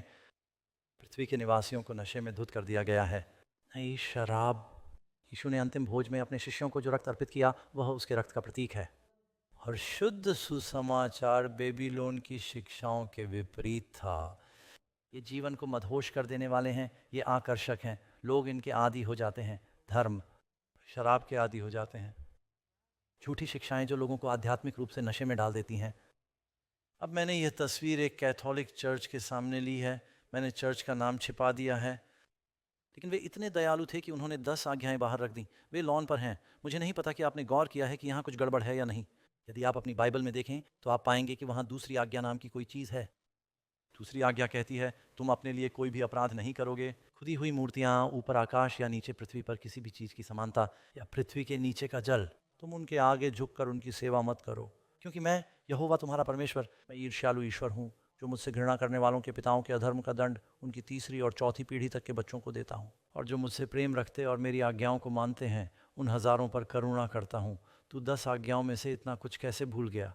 लेकिन यह मूर्ति पूजा के बारे में आज्ञा है और वे जानते हैं कि यह उनकी शिक्षाओं के अनुरूप नहीं है, इसलिए इसे हटा दिया गया है। वे कहते हैं, ठीक है, ये वास्तव में पहली आज्ञा का हिस्सा है। नहीं, ऐसा नहीं है। अब कहते हैं 10 आज्ञाओं का पालन कैसे करते हैं? वे आखिरी एक को 2 में बांट देते हैं और वे सप्त के विषय में 4थी आज्ञा देते हैं, जो 3री आज्ञा है। बाइबल कहती है कि पशु शक्ति समय और कानून को बदलने के बारे में सोचेगी, और उन्होंने एक मानव निर्मित दिन को प्रतिस्थापित कर दिया है। 3 मनुष्य का दिन न परमेश्वर के दिन के लिए, जो 7वां दिन है। परमेश्वर कहते हैं 7वें दिन को धन्य मान लो। जानते हो क्या? परमेश्वर ये नहीं कहते कि सप्त का पालन करो। वो कहता है 7वां दिन रख लो। अब अगर मैं अभी कहूँ तो क्या तुम मुझे एक कागज़ ला कर दोगे? अब सभी लोग उठकर मुझे एक कागज़ का टुकड़ा दे सकते हैं, लेकिन अगर मैं निश्चित लेख का उपयोग करता हूँ और मैं कहता हूँ कि मुझे कागज़ लाओ, आप देखेंगे और कहेंगे आश्चर्य है कि कागज़ किसके पास है। इससे सब कुछ बदल जाता है ना? 7वां दिन प्रभु का विश्राम दिन है। मैंने 7वें दिन को आशीर्वाद दिया है। वह जितना हो सके उतना स्पष्ट रूप से बता रहे हैं। आप ये नहीं कह सकते कि मैं इसे बदल दूंगा, हम सब बुधवार को जाएंगे। अब आप ईश्वर हैं, अब आपको हफ्ते के 7 दिन ईश्वर की आराधना करनी चाहिए। क्या हमें यह बात समझ आ गई? लेकिन ये सभी दिन सप्त के दिन नहीं हैं। कुछ लोग कहते हैं मैं हफ्ते के 7 दिन भगवान की पूजा करता हूँ, मानो वे पवित्र हों। आप नहीं हैं। तुम हफ्ते के 7 दिन चर्च जा रहे हो, तुम आलसी हो, तुम पवित्र नहीं हो। तुम्हें आराम करना चाहिए। सप्त के दिन आपको अपना नियमित काम नहीं करना चाहिए। अब यह एक उदाहरण है। यदि आप वेबसाइट sabbathtruth.com पर जाएं तो मेरे पास उदाहरण देने के लिए पर्याप्त समय नहीं है। मैं आपको हर संप्रदाय के अग्रणी धर्मशास्त्रियों के उदाहरण दिखाऊंगा जो ईमानदार हैं। ये डॉक्टर E.T. हिस्कॉक का लेख है। वे बैप्टिस्ट मैनुअल के लेखक हैं। सुनिए वे क्या कहते हैं। उन्होंने कहा कि सप्त के दिन को पवित्र रखने का आदेश पहले भी था और अब भी है, लेकिन वह सप्त का दिन रविवार नहीं था। हालांकि यह कहा जाएगा और कुछ विजय प्रदर्शन के साथ सप्त को उसके सभी कर्तव्यों, विशेषाधिकारों और प्रतिबंधों के साथ सप्ताह के 7वें दिन से पहले दिन स्थानांतरित कर दिया गया। इस विषय पर जानकारी की तीव्र इच्छा, जिसका मैंने कई वर्षों तक अध्ययन किया है। मैंने पूछा, लेन देन का ऐसा रिकॉर्ड कहाँ मिल सकता है? नए नियम में नहीं, बिल्कुल नहीं। सब्बात संस्था के सप्ताह के 7वें दिन से पहले दिन तक परिवर्तन का कोई धर्मशास्त्रीय प्रमाण नहीं है। और मैं आपको मेथोडिस्ट दे सकता हूँ, मैं आपको प्रेस्बिटेरियन दे सकता हूँ, मैं आपको कांग्रेगेशनलिस्ट दे सकता हूँ। एपिस्कोपेलियन धर्मशास्त्री ये जानते हैं। बाबुल के लिए एक और मानदंड था कि आत्मा अमर है। क्या हमने सीखा? बाइबल कहती है कि केवल परमेश्वर ही अमर है। पुनरुत्थान के समय अमरता दी जाती है। परमेश्वर ने आदम और हव्वा को पाप की सज़ा मृत्यु बताई थी। यह विचार कि खोए हुए लोगों को एक जीवन काल के पापों के लिए हमेशा के लिए जलाकर दंडित किया जाएगा। वहाँ आग की एक झील है, दुष्टों को उनके हक के अनुसार सजा मिलती है। अभी वह जल नहीं रही है और यह हमेशा के लिए जलने वाला नहीं है। वे भस्म हो जाएंगे, जल जाएंगे, दूसरी मृत्यु होगी, नाश हो जाएंगे। यही बाइबल कहती है। कुछ लोग मरने के बाद पापमोचन में जाते हैं। बाइबल में कहीं भी पापमोचन या पापमोचन का जिक्र नहीं है। मनुष्य ने शिक्षाएं बनाई। भाषाओं का भ्रम बाबुल की विशेषता है। मित्रों, आपको एहसास होगा कि आप 150 साल पीछे चले गए हैं। ईसाई धर्म में यह शिक्षा नहीं थी। मैं आत्मा के वरदानों में विश्वास करता हूँ, मैं भाषाओं के वरदान में विश्वास करता हूँ। मेरा मानना है कि ईश्वर ने मुझे एक समय पर अन्य भाषाओं का वरदान दिया जब मुझे इसकी ज़रूरत थी। मैंने स्पेनिश भाषा बोलना शुरू किया जो मुझे नहीं आती थी। एक अलग ही कहानी है। मुझसे भी कभी इसके बारे में पूछा था। जब मैं चर्च में शामिल हुआ और ईसाई बना तो मैं पेंटेकॉस्टल चर्चों में गया और वे कहते रहे, बाइबल में ऐसी बकवास कहाँ है जिसे कोई नहीं समझता। यीशु ने कहा, तुम अन्य भाषाएं बोलोगे। पिंतेकुस्त के दिन उसने उन्हें बोलने की अलौकिक क्षमता दी। सुसमाचार प्रचार के उद्देश्य से वे ऐसी 3 भाषाएं थीं जिन्हें वे औपचारिक रूप से नहीं जानते थे। कुल 3 हैं। कितनी? बाइबल में अन्य भाषाएं बोलने के 3 उदाहरण प्रेरितों के काम अध्याय 2, प्रेरितों के काम अध्याय 10, प्रेरितों के काम अध्याय 19। तीनों मामलों में वे समझ गए कि वे क्या कह रहे थे। पौलुस ने कहा कि मैं अपनी समझ से 5 शब्द बोलना पसंद करूंगा ताकि मैं दूसरों को शिक्षा दे सकूं, तथा अनजान भाषा में 10,000 शब्द बोलना पसंद करूंगा ताकि मैं दूसरों को शिक्षा दे सकूं जिसे तुम नहीं समझते। उन्होंने कहा कि यदि बिगुल अनिश्चित हो तो युद्ध की तैयारी कौन करेगा? आप जानते हैं, प्राचीन काल में वे अपनी सेना को तुरही बजाकर संकेत देते थे। घुड़सवार सेना ने बिगुल का प्रयोग किया। सुबह जब तुम जागे तो तुमने सुना। मैं मिलिट्री स्कूल में पढ़ता था, वहाँ हर सुबह पिए पर यही बजाया जाता था। आखिर में उन्होंने क्या खेला? तुम्हें पता है, उनके पास प्रभार था और इसका मतलब था चार्ज। उनके पास हर बात के लिए एक संकेत था। और पॉल कह रहा है, तुरही एक अनिश्चित ध्वनि देती है, कौन लड़ाई के लिए तैयारी करेगा? जब मैं इन चर्चों में जाता हूँ और लोग खड़े होकर बड़बड़ाना शुरू कर देते हैं और कोई खड़ा होकर कहता है, प्रभु ऐसा कहते हैं, मैं सोचता हूँ, आपने इसे शुरू में अंग्रेजी में क्यों नहीं कहा? पौलुस ने कहा, यदि कोई अनुवादक न हो तो वे चुप रहें। वे ऐसा नहीं कर रहे हैं। मैंने इस पर एक पूरी किताब लिखी है जिसका नाम है अंडरस्टैंडिंग टंग्स। मैं आत्मा के वरदानों में विश्वास करता हूँ, लेकिन इसका दुरुपयोग किया गया है और भाषाओं में गड़बड़ी बेबीलोन की विशेषताओं में से एक है। शिशुओं का बपतिस्मा, हमने इस बारे में बात की। शिशुओं को समर्पित किया जाता है, उनका बपतिस्मा नहीं होता। आपको पश्चाताप करने, विश्वास करने के लिए पर्याप्त उम्र का होना चाहिए। एक पादरी तब क्षमा प्रदान कर सकता है जब कोई व्यक्ति उसके सामने पाप स्वीकार कर लेता है। यदि आप ऐसे चर्च में हैं जो ऐसा कर रहा है, तो आप बेबीलोन में हैं। मूर्ति पूजा, यदि आप किसी चर्च में हैं जहां लोग झुक रहे हैं, प्रार्थना कर रहे हैं, चुंबन ले रहे हैं, चित्रों और मूर्तियों के सामने मोमबत्तियां जला रहे हैं, ये मूर्ति पूजा है।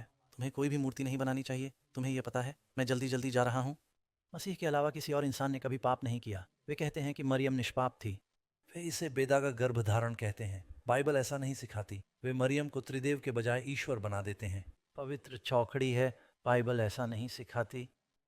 अंक ऑटो, अंत समय में कौन सी शक्ति पशु का साथ देगी? लीजिए, वह आ गई है। फिर मैंने एक और जंतु को पृथ्वी से निकलते देखा। वह जल से नहीं था। जल का अर्थ है बहुत से मनुष्य। पृथ्वी पर आबादी कम है, जैसे हमारा महाद्वीप था। महिला चर्च जंगल में भाग गए, जहाँ परमेश्वर ने उसके लिए एक जगह तैयार की थी ताकि वे उसे वहाँ 1260 दिन तक खिलाएं। परमेश्वर ने एलियाह को जंगल में खाना खिलाया, चमत्कारिक ढंग से। परमेश्वर ने जंगल में इजरायलियों को भोजन दिया। परमेश्वर ने अंधकार युग के दौरान अपने चर्च को बाइबल की सच्चाई से भर दिया जब वे अंधकार में भाग गए थे। अल्प्स और काकेशस विभिन्न स्थानों पर 1000 वर्षों से चले आ रहे उत्पीड़न से भाग रहे हैं। अंततः उन्हें एक घातक घाव मिलने के बाद चर्च को एक घातक घाव मिला।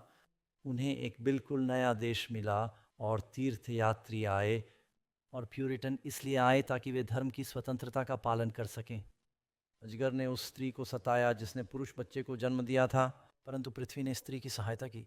पृथ्वी ने अपना मुंह खोला और अजगर द्वारा फैलाई गई बाढ़ को निगल लिया। उसके मुंह से निकला एक बाढ़, एक सेना आई उन्हें नष्ट करने के लिए। उन्हें एक नई दुनिया मिली जहां वे जा सकते थे, और आमतौर पर अभी उत्तरी अमेरिका और कनाडा प्रोटेस्टेंटवाद कम से कम पहले तो प्रमुख धर्म था। वे पानी के पार आए। दिलचस्प बात यह है कि यह आपको वही समयावधि देता है। ध्यान दीजिए, परमेश्वर ने बताया कि 1793 में इस पहले पशु को कब घातक घाव मिलेगा। संयुक्त राज्य अमेरिका, हमारी घोषणा मील से 336 थी। 1747 में हमारे पास अधिकार विधेयक था। 1791 में ईस्वीओं तक हम एक विश्व शक्ति के रूप में व्यापक रूप से पहचाने जाने लगे थे। उन्हें पता ही नहीं था कि हमने ब्रिटिश सत्ता को पूरी तरह से उखाड़ फेंका है या नहीं। उन्होंने 1798 में ही हमसे और हमारे राजदूतों से निपटना शुरू कर दिया था। वही समय, ये मेल खाता है दोस्तों। अमेरिका दूसरा मेमना जैसा जानवर है। पानी के विपरीत स्वर्गीय आबादी वाला क्षेत्र। संयुक्त राज्य अमेरिका एक विरल, अपेक्षाकृत विरल आबादी वाले देश से आता है। क्षेत्र से केवल 22 वर्षों के बाद संयुक्त राज्य अमेरिका को अब व्यापक रूप से एक विश्व शक्ति के रूप में मान्यता मिल गई।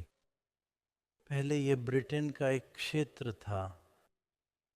ठीक है, ध्यान दीजिए, इस दूसरे जानवर की बात हो रही है। अरे यार, जल्दी से अपनी बाइबल निकालो, हमने तो उसे पढ़ा भी नहीं है। यदि आपके पास बाइबल है तो प्रकाशित वाक्य अध्याय 13 पर जाएं और मैं आपके साथ इसे देखना चाहता हूँ, क्योंकि मुझे लगता है कि लोग जा रहे हैं। वह किस बारे में बात कर रहा है? प्रकाशित वाक्य कहाँ है? क्या यह नया नियम है? लीजिए शुरू करते हैं। मैं ठीक हूँ, लीजिए शुरू करते हैं। अध्याय 23 पद ऑन। मैं समुद्र की रेत पर खड़ा था। मैंने एक जानवर को समुद्र से निकलते देखा, 7 सिर 10 सींग। हम सब जानते हैं कि वह कौन है। शुरुआत में यह बुतप्रस्त रोम था और अंत में प्रकाशित वाक्य 17 में यह रोम बन गया। अब यह एक स्त्री है। लेकिन आगे देखिए, श्लोक 11 पर जाएं। फिर एक और जंतु पृथ्वी से निकला जिसके मेमने के समान 2 सींग थे, परंतु वह अजगर के समान बोलता था। प्रकाशित वाक्य में मेमना अच्छा है या बुरा? अच्छा। यीशु एक मेमना है। क्या अजगर अच्छा है या बुरा? बुरा। शुरुआत अच्छी, अंत बुरा। 2 सींग। ये 2 सींग क्या हैं? और वैसे ये दूसरा पशु अब पहले पशु की ओर संकेत करता है कि उसकी पूजा की जानी चाहिए। यह एक छवि बनाता है। छवि का अर्थ है एक ऐसी ही राजनीतिक धार्मिक शक्ति जो पूजा करने के लिए बाध्य करती है। हाँ, अमेरिका में ऐसा हो सकता है। मैं जानता हूँ कि इस बात पर विश्वास करना कठिन है कि मेमने के 2 सींग।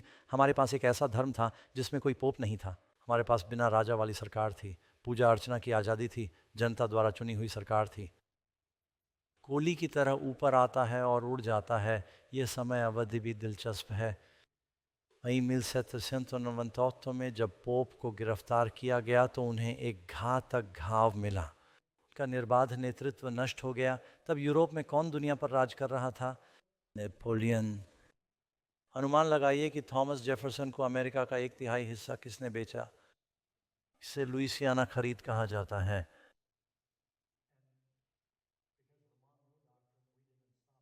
हमने स्पेनियों को पूरे पश्चिम से मैक्सिको तक खदेड़ दिया और हम इसे एक तट से दूसरे तट तक ले गए, और यह सब उसी शक्ति से हुआ जिसने जानवर के लिए घातक घाव बनाया था। यह हमें बताता है कि यह दूसरा जानवर संयुक्त राज्य अमेरिका है। सबसे शक्तिशाली देश, सबसे प्रभावशाली देश। दोस्तों, मैं पूरी दुनिया में घूमा हूँ। मैं आपको बता रहा हूँ कि आपको मैकडोनाल्ड्स हर जगह मिल जाएगा। वे उन देशों में भी कोका कोला बेचते हैं जहां आप ईसा मसीह का नाम नहीं ले सकते। वे कहते हैं कि वे अमेरिका से नफरत करते हैं, लेकिन मैं जहां भी गया हूं वे हमारे उत्पाद खरीद रहे हैं। ये सबसे प्रभावशाली है। दुनिया के 4 सबसे शक्तिशाली व्यवसायों में से सभी यहीं पर आधारित हैं। अमेजन, एप्पल, माइक्रोसॉफ्ट, संयुक्त राज्य अमेरिका जैसी चीज़ें। उनकी अर्थव्यवस्था बड़ी है, अधिकांश देशों से अधिक धन है। यह अत्यंत शक्तिशाली है। और अभी हमारे पास एक ऐसा राष्ट्रपति है जो उसी हाथ में खेल रहा है। मैं राजनीतिक होने की कोशिश नहीं कर रहा हूँ, मैं बस इतना कह रहा हूँ कि वह इसे समझते हैं। वो टैरिफ कम करने की कोशिश कर रहे हैं। अमेरिका के खिलाफ आरोप लगाए जा रहे हैं क्योंकि वे समझते हैं कि यह एक अत्यंत शक्तिशाली देश है। संख्या 9, भविष्यवाणी के अनुसार अमेरिका समय के साथ कैसे परिवर्तित होता है? शुरुआत में ये एक शरण स्थली थी, लेकिन ये बिल्कुल सही नहीं है। देश में समस्याओं का अंबार है।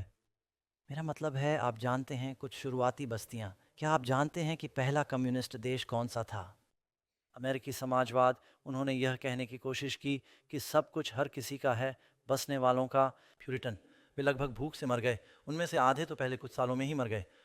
आखिरकार उन्हें एहसास हुआ कि उन्हें इसे ख़त्म करना होगा और सबको अपनी संपत्ति का मालिकाना हक देना होगा। कोई भी हर किसी के बगीचे में काम नहीं करना चाहता। लोग अपने बगीचे में काम करना चाहते हैं। लेकिन हमने इस समाजवाद के साथ प्रयोग किया और फिर उनमें से कुछ ने बाइबल पढ़ी। उन्होंने कहा, आपको पता है कि बाइबल में वे समाजवादी नहीं थे। उनके पास अपनी ज़मीन थी, उनके पास अपनी विरासत थी। वह असफल हो गई। और हाँ, उनके यहाँ डायन मुकदमे भी हुए। उन्होंने सब कुछ पूरी तरह से नहीं किया, लेकिन रोजर विलियम्स आ गए। उन्होंने कहा, हमें चर्च और राज्य को अलग करने की ज़रूरत है। 10 आज्ञाएं विभाजित हैं। हर किसी को यह तय करने का अधिकार है कि वे किस भगवान की पूजा करते हैं, कब करते हैं, कैसे करते हैं। अंतिम 6 आज्ञाएं नागरिक प्रकृति की है। हम सभी को उनका पालन करना चाहिए।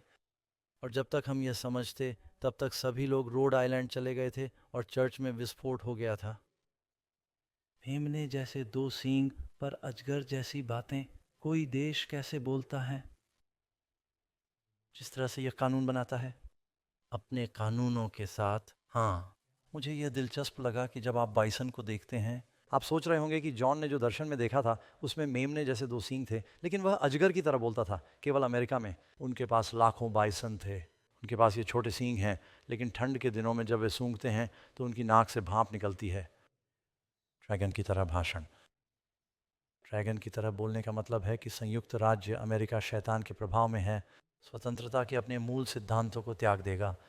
ऐसे कानून पारित करके जो लोगों को विवेक के विपरीत पूजा करने के लिए मजबूर करते हैं, उल्लंघनकर्ताओं को आर्थिक प्रतिबंधों का सामना करना पड़ेगा और अंततः मृत्युदंड दिया जाएगा। अब आप सोचिए, पादरी डॉग ऐसा कैसे हो सकता है? आप में से कितने लोगों ने देखा कि 09/11 के बाद चर्च में उपस्थिति में वृद्धि हुई? और जब लोग डरते हैं तो वे बहुत धार्मिक हो जाते हैं, और मुझे नहीं पता कि इसका कारण क्या होगा। यह प्राकृतिक आपदा, वित्तीय, परमाणु दुर्घटना या युद्ध हो सकता है। तरह का संयोजन, और अचानक ही कई देशों के लोग सुरक्षा के भ्रम के लिए अपनी स्वतंत्रता का बलिदान करने को तैयार हो जाते हैं। मैं बच्चा था, मैं अपनी पूरी ज़िंदगी उड़ता रहा हूँ। मेरे पिता एयरलाइन व्यवसाय में थे। मुझे अपनी पहली उड़ान याद नहीं। मैं हवाई जहाज़ों में ही पला बढ़ा हूँ। हमें बस कागज़ का एक टुकड़ा लेकर विमान पर चलना चाहिए। तुम सावधान थे, तुम हवाई जहाज़ में चुपके से चढ़ सकते थे। वे हमें ताश के पत्तों और चप्पलों का एक डेक देते थे। रंग भरने के लिए अलग अलग रंग के रंगीन पेंसिल होते थे। अब आपके शरीर की तलाशी ली जाएगी। क्या हुआ? कुछ विमान अपहृत हुए, नौयान, अधिक लोग भयभीत हैं, अधिक स्वतंत्रताएं वे त्याग रहे हैं, और सरकार भय के साथ चालाकी करेगी और लोग अपनी स्वतंत्रता का त्याग करना शुरू कर देंगे। अमेरिका प्रकाशित वाक्य 13 के प्रथम मसीह विरोधी पशु का समर्थन किस प्रकार करता है?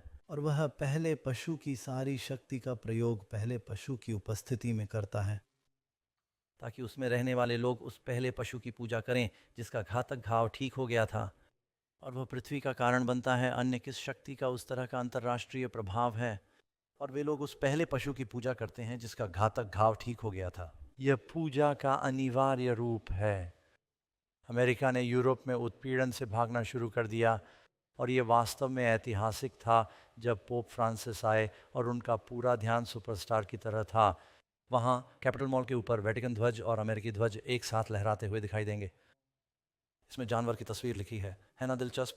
यहाँ आपको वेटिकन दिख रहा है, आपको अमेरिका की राजधानी दिख रही है। क्या ये सिर्फ मुझे ही समझ आ रहा है या इनमें कुछ समानताएं भी हैं? और वेटिकन के सामने आपके पास एक बहुत बड़ा सौर ऊर्जा संयंत्र है। आप इसे क्या कहते हैं? सूर्य स्तंभ। और वॉशिंगटन स्मारक के सामने आपके पास क्या है? दुनिया का सबसे बड़ा ओबेलिस्क। ये तो बस जानवर की एक छवि है।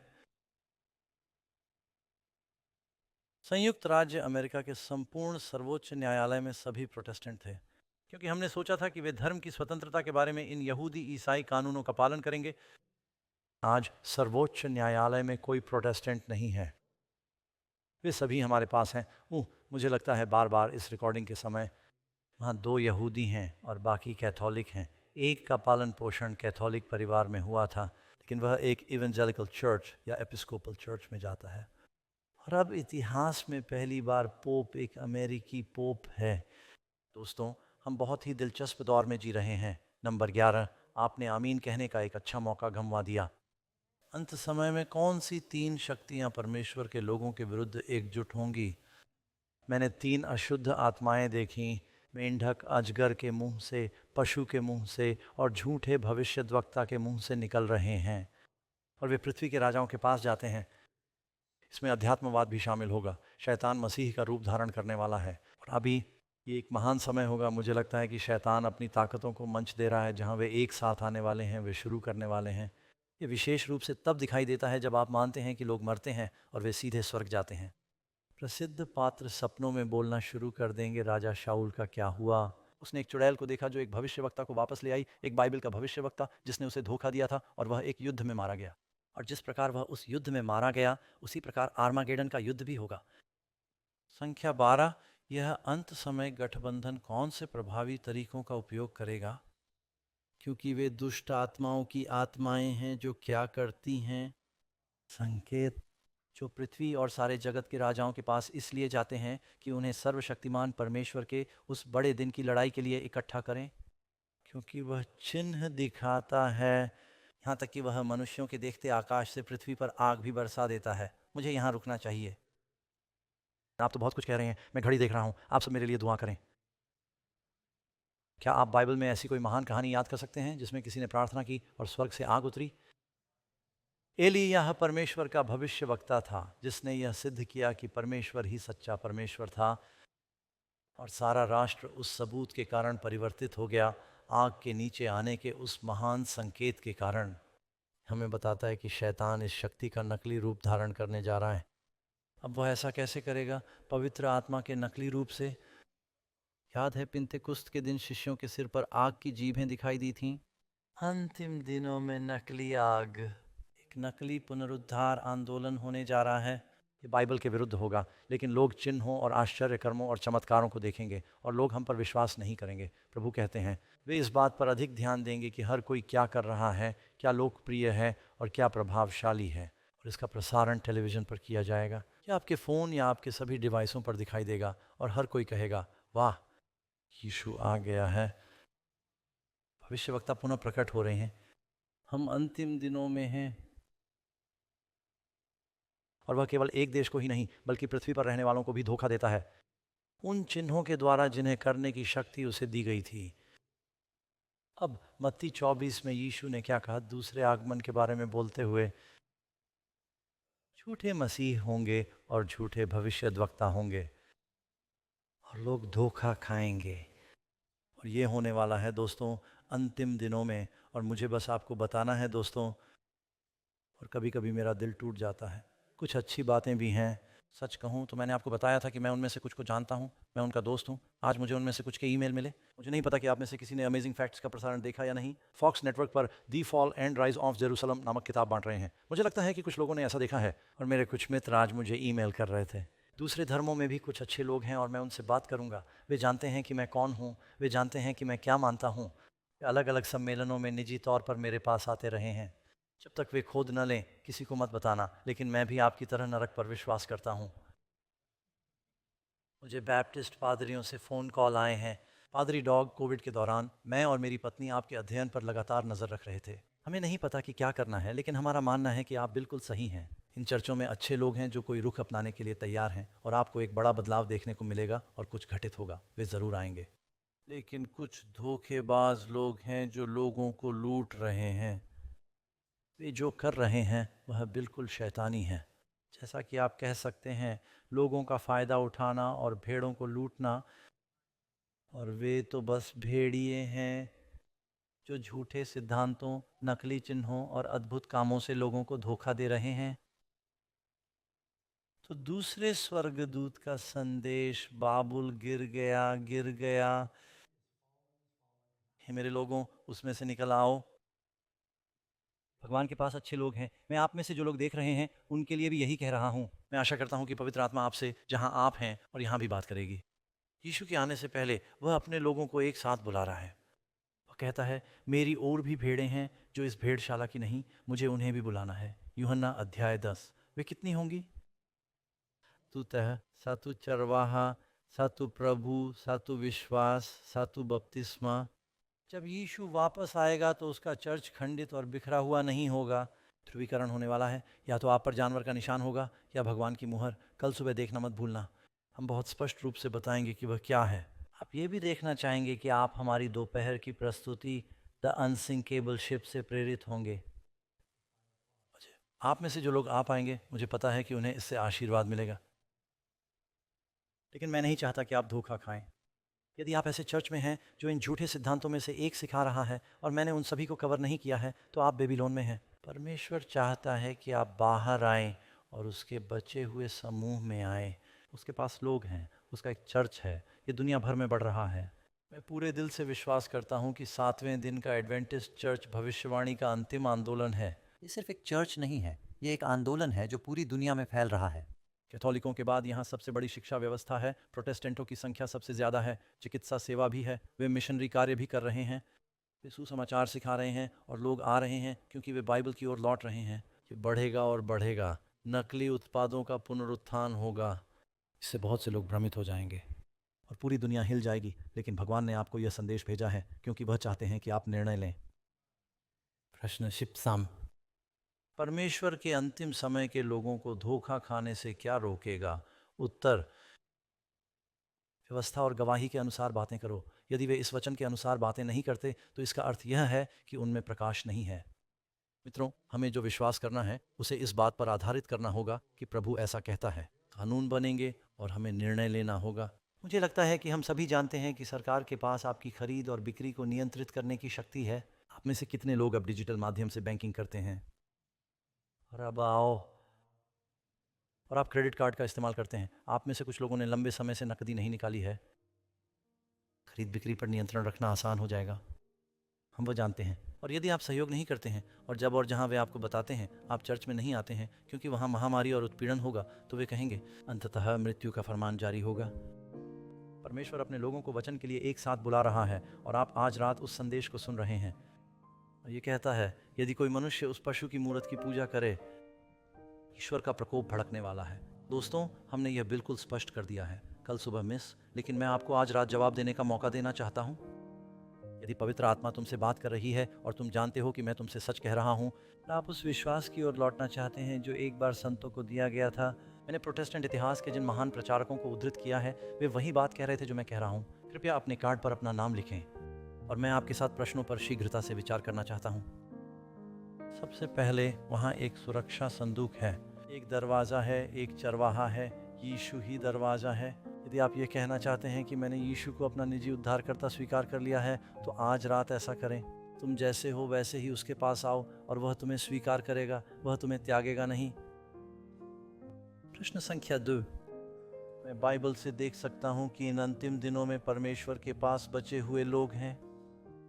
यीशु खंडित और बिखरे हुए चर्च के लिए वापस नहीं आ रहे हैं। हम स्वर्ग में एक ही लोग होंगे। आमीन। हम दुनिया को एक दूसरे के प्रति अपना प्यार और सच्चाई के प्रति अपना प्यार दिखाएंगे। कहा, यदि तुम मुझसे प्रेम करते हो तो मेरी आज्ञाओं को मानो। यदि आप उसके लोगों का हिस्सा बनना चाहते हैं और आप विश्वास करते हैं कि अंतिम दिनों में उसके पास एक अवशेष कलीसिया है, कृपया इसे चिह्नित करें। यहाँ बहुत सारे सत्य नहीं हैं, केवल एक सत्य है। प्रश्न संख्या 2। और मुझे आशा है कि आप सभी मेरे इस अनुरोध के लिए प्रार्थना कर रहे होंगे, और यहाँ तक कि घर पर रहने वाले लोग भी। आप prophecycountdown.tv वेबसाइट पर जा सकते हैं। आप इस कार्ड को भर सकते हैं और हमें बता सकते हैं। अद्भुत तथ्य आपको ऑनलाइन फॉलो अप करने में मदद करेंगे। मैं आत्मा और सच्चाई से आराधना करना चाहता हूँ और परमेश्वर की शेष कलीसिया में शामिल होना चाहता हूँ। आप सिर्फ बेबीलोन से बाहर नहीं आते, आप परमेश्वर के घेरे में आते हैं। और यदि आप जानना चाहते हैं कि मैं ऐसा कैसे कर सकता हूँ, मैं परमेश्वर के लोगों का हिस्सा कैसे बन सकता हूँ, फिर आप हमसे संपर्क करें, अपना कार्ड भरें, स्थानीय चर्च से संपर्क करें और कहें, मैं भविष्यवाणी की उल्टी गिनती देख रहा था, मैं बाइबल का और अध्ययन करना चाहता हूँ, मैं समझना चाहता हूँ। मेरा मानना है कि किसी को भी किसी भी काम में जल्दबाजी नहीं करनी चाहिए। यीशु ने कहा, तो जाओ और सिखाओ, बपतिस्मा दो। और इसके बाद जो शिक्षा आती है, उन्हें सब बातें मानना सिखाओ जो मैंने तुम्हें आज्ञा दी हैं। क्या परमेश्वर चाहता है कि हम आज्ञाएं सिखाएं? दोस्तों, इस श्रृंखला के दौरान हम यही कर रहे हैं। प्रश्न संख्या 4। इस विषय पर मेरे मन में अभी भी प्रश्न है और मैं इसे समझने में मदद के लिए आगे अध्ययन करना चाहूँगी। उस बॉक्स को चेक करें। कृपया हमें आपसे संपर्क करने का कोई तरीका बताएं। हमारे पास ऐसे लोग हैं जो इन कार्डों पर प्रार्थना कर रहे हैं। हम कार्ड के पीछे का हिस्सा खाली छोड़ देते हैं ताकि आप प्रार्थना का अनुरोध लिख सकें। भविष्यवाणी उलटी गिनती वेबसाइट पर एक जगह है। हमारी एक टीम प्रार्थना कर रही है। मेरा मानना है कि ईश्वर प्रार्थना का उत्तर देते हैं। क्या आपको नहीं लगता? हमें अपनी प्रार्थना भेजें और हम आपके लिए प्रार्थना करेंगे। और फिर आज रात के कार्यक्रम के बाद कुछ लोग भूल जाते हैं, कृपया अपना कार्ड डेस्क पर मौजूद लोगों के पास छोड़ दें। कोई भी आपको परेशान नहीं करेगा, कोई भी आपको दबाव में नहीं लाएगा, कोई भी आपकी बाँह नहीं मरोड़ेगा। हम बस ये चाहते हैं कि आप पूरी तरह से आगे बढ़ सकें, बेबीलोन से बाहर निकल सकें और यीशु के आगमन के लिए तैयार रहना है। दोस्तों, हम अनंत काल की दहलीज पर जी रहे हैं। क्या आप इस पर विश्वास करते हैं? मैं तैयार रहना चाहता हूँ। मैं चाहता हूँ कि आप भी तैयार रहें। आमीन। स्वर्ग में पिता, हमने आज रात आपके शब्दों से सच्चाई सुनी है और मैं प्रार्थना करता हूँ कि आप सुनने वाले प्रत्येक व्यक्ति को आशीर्वाद दें कि हम अब निर्णय ले सकें यीशु के पास आने और उनकी शीघ्र वापसी के लिए तैयार होने के लिए। हे प्रभु, हम आपका धन्यवाद करते हैं, हम इस पर विश्वास करते हैं और मसीह के नाम में प्रार्थना करते हैं। आमीन। भगवान आपका भला करे मित्रों, और अपना कार्ड छोड़ना मत भूलना। हमारा अगला कार्यक्रम कब है? कल सुबह। तुम इसे छूना नहीं चाहोगे। घातक निशान या बचाव वाली मुहर, घातक निशान या बचाव की मुहर। हम तब मिलेंगे। बहुत बहुत शुक्रिया और ईश्वर आपका भला करे। And have a happy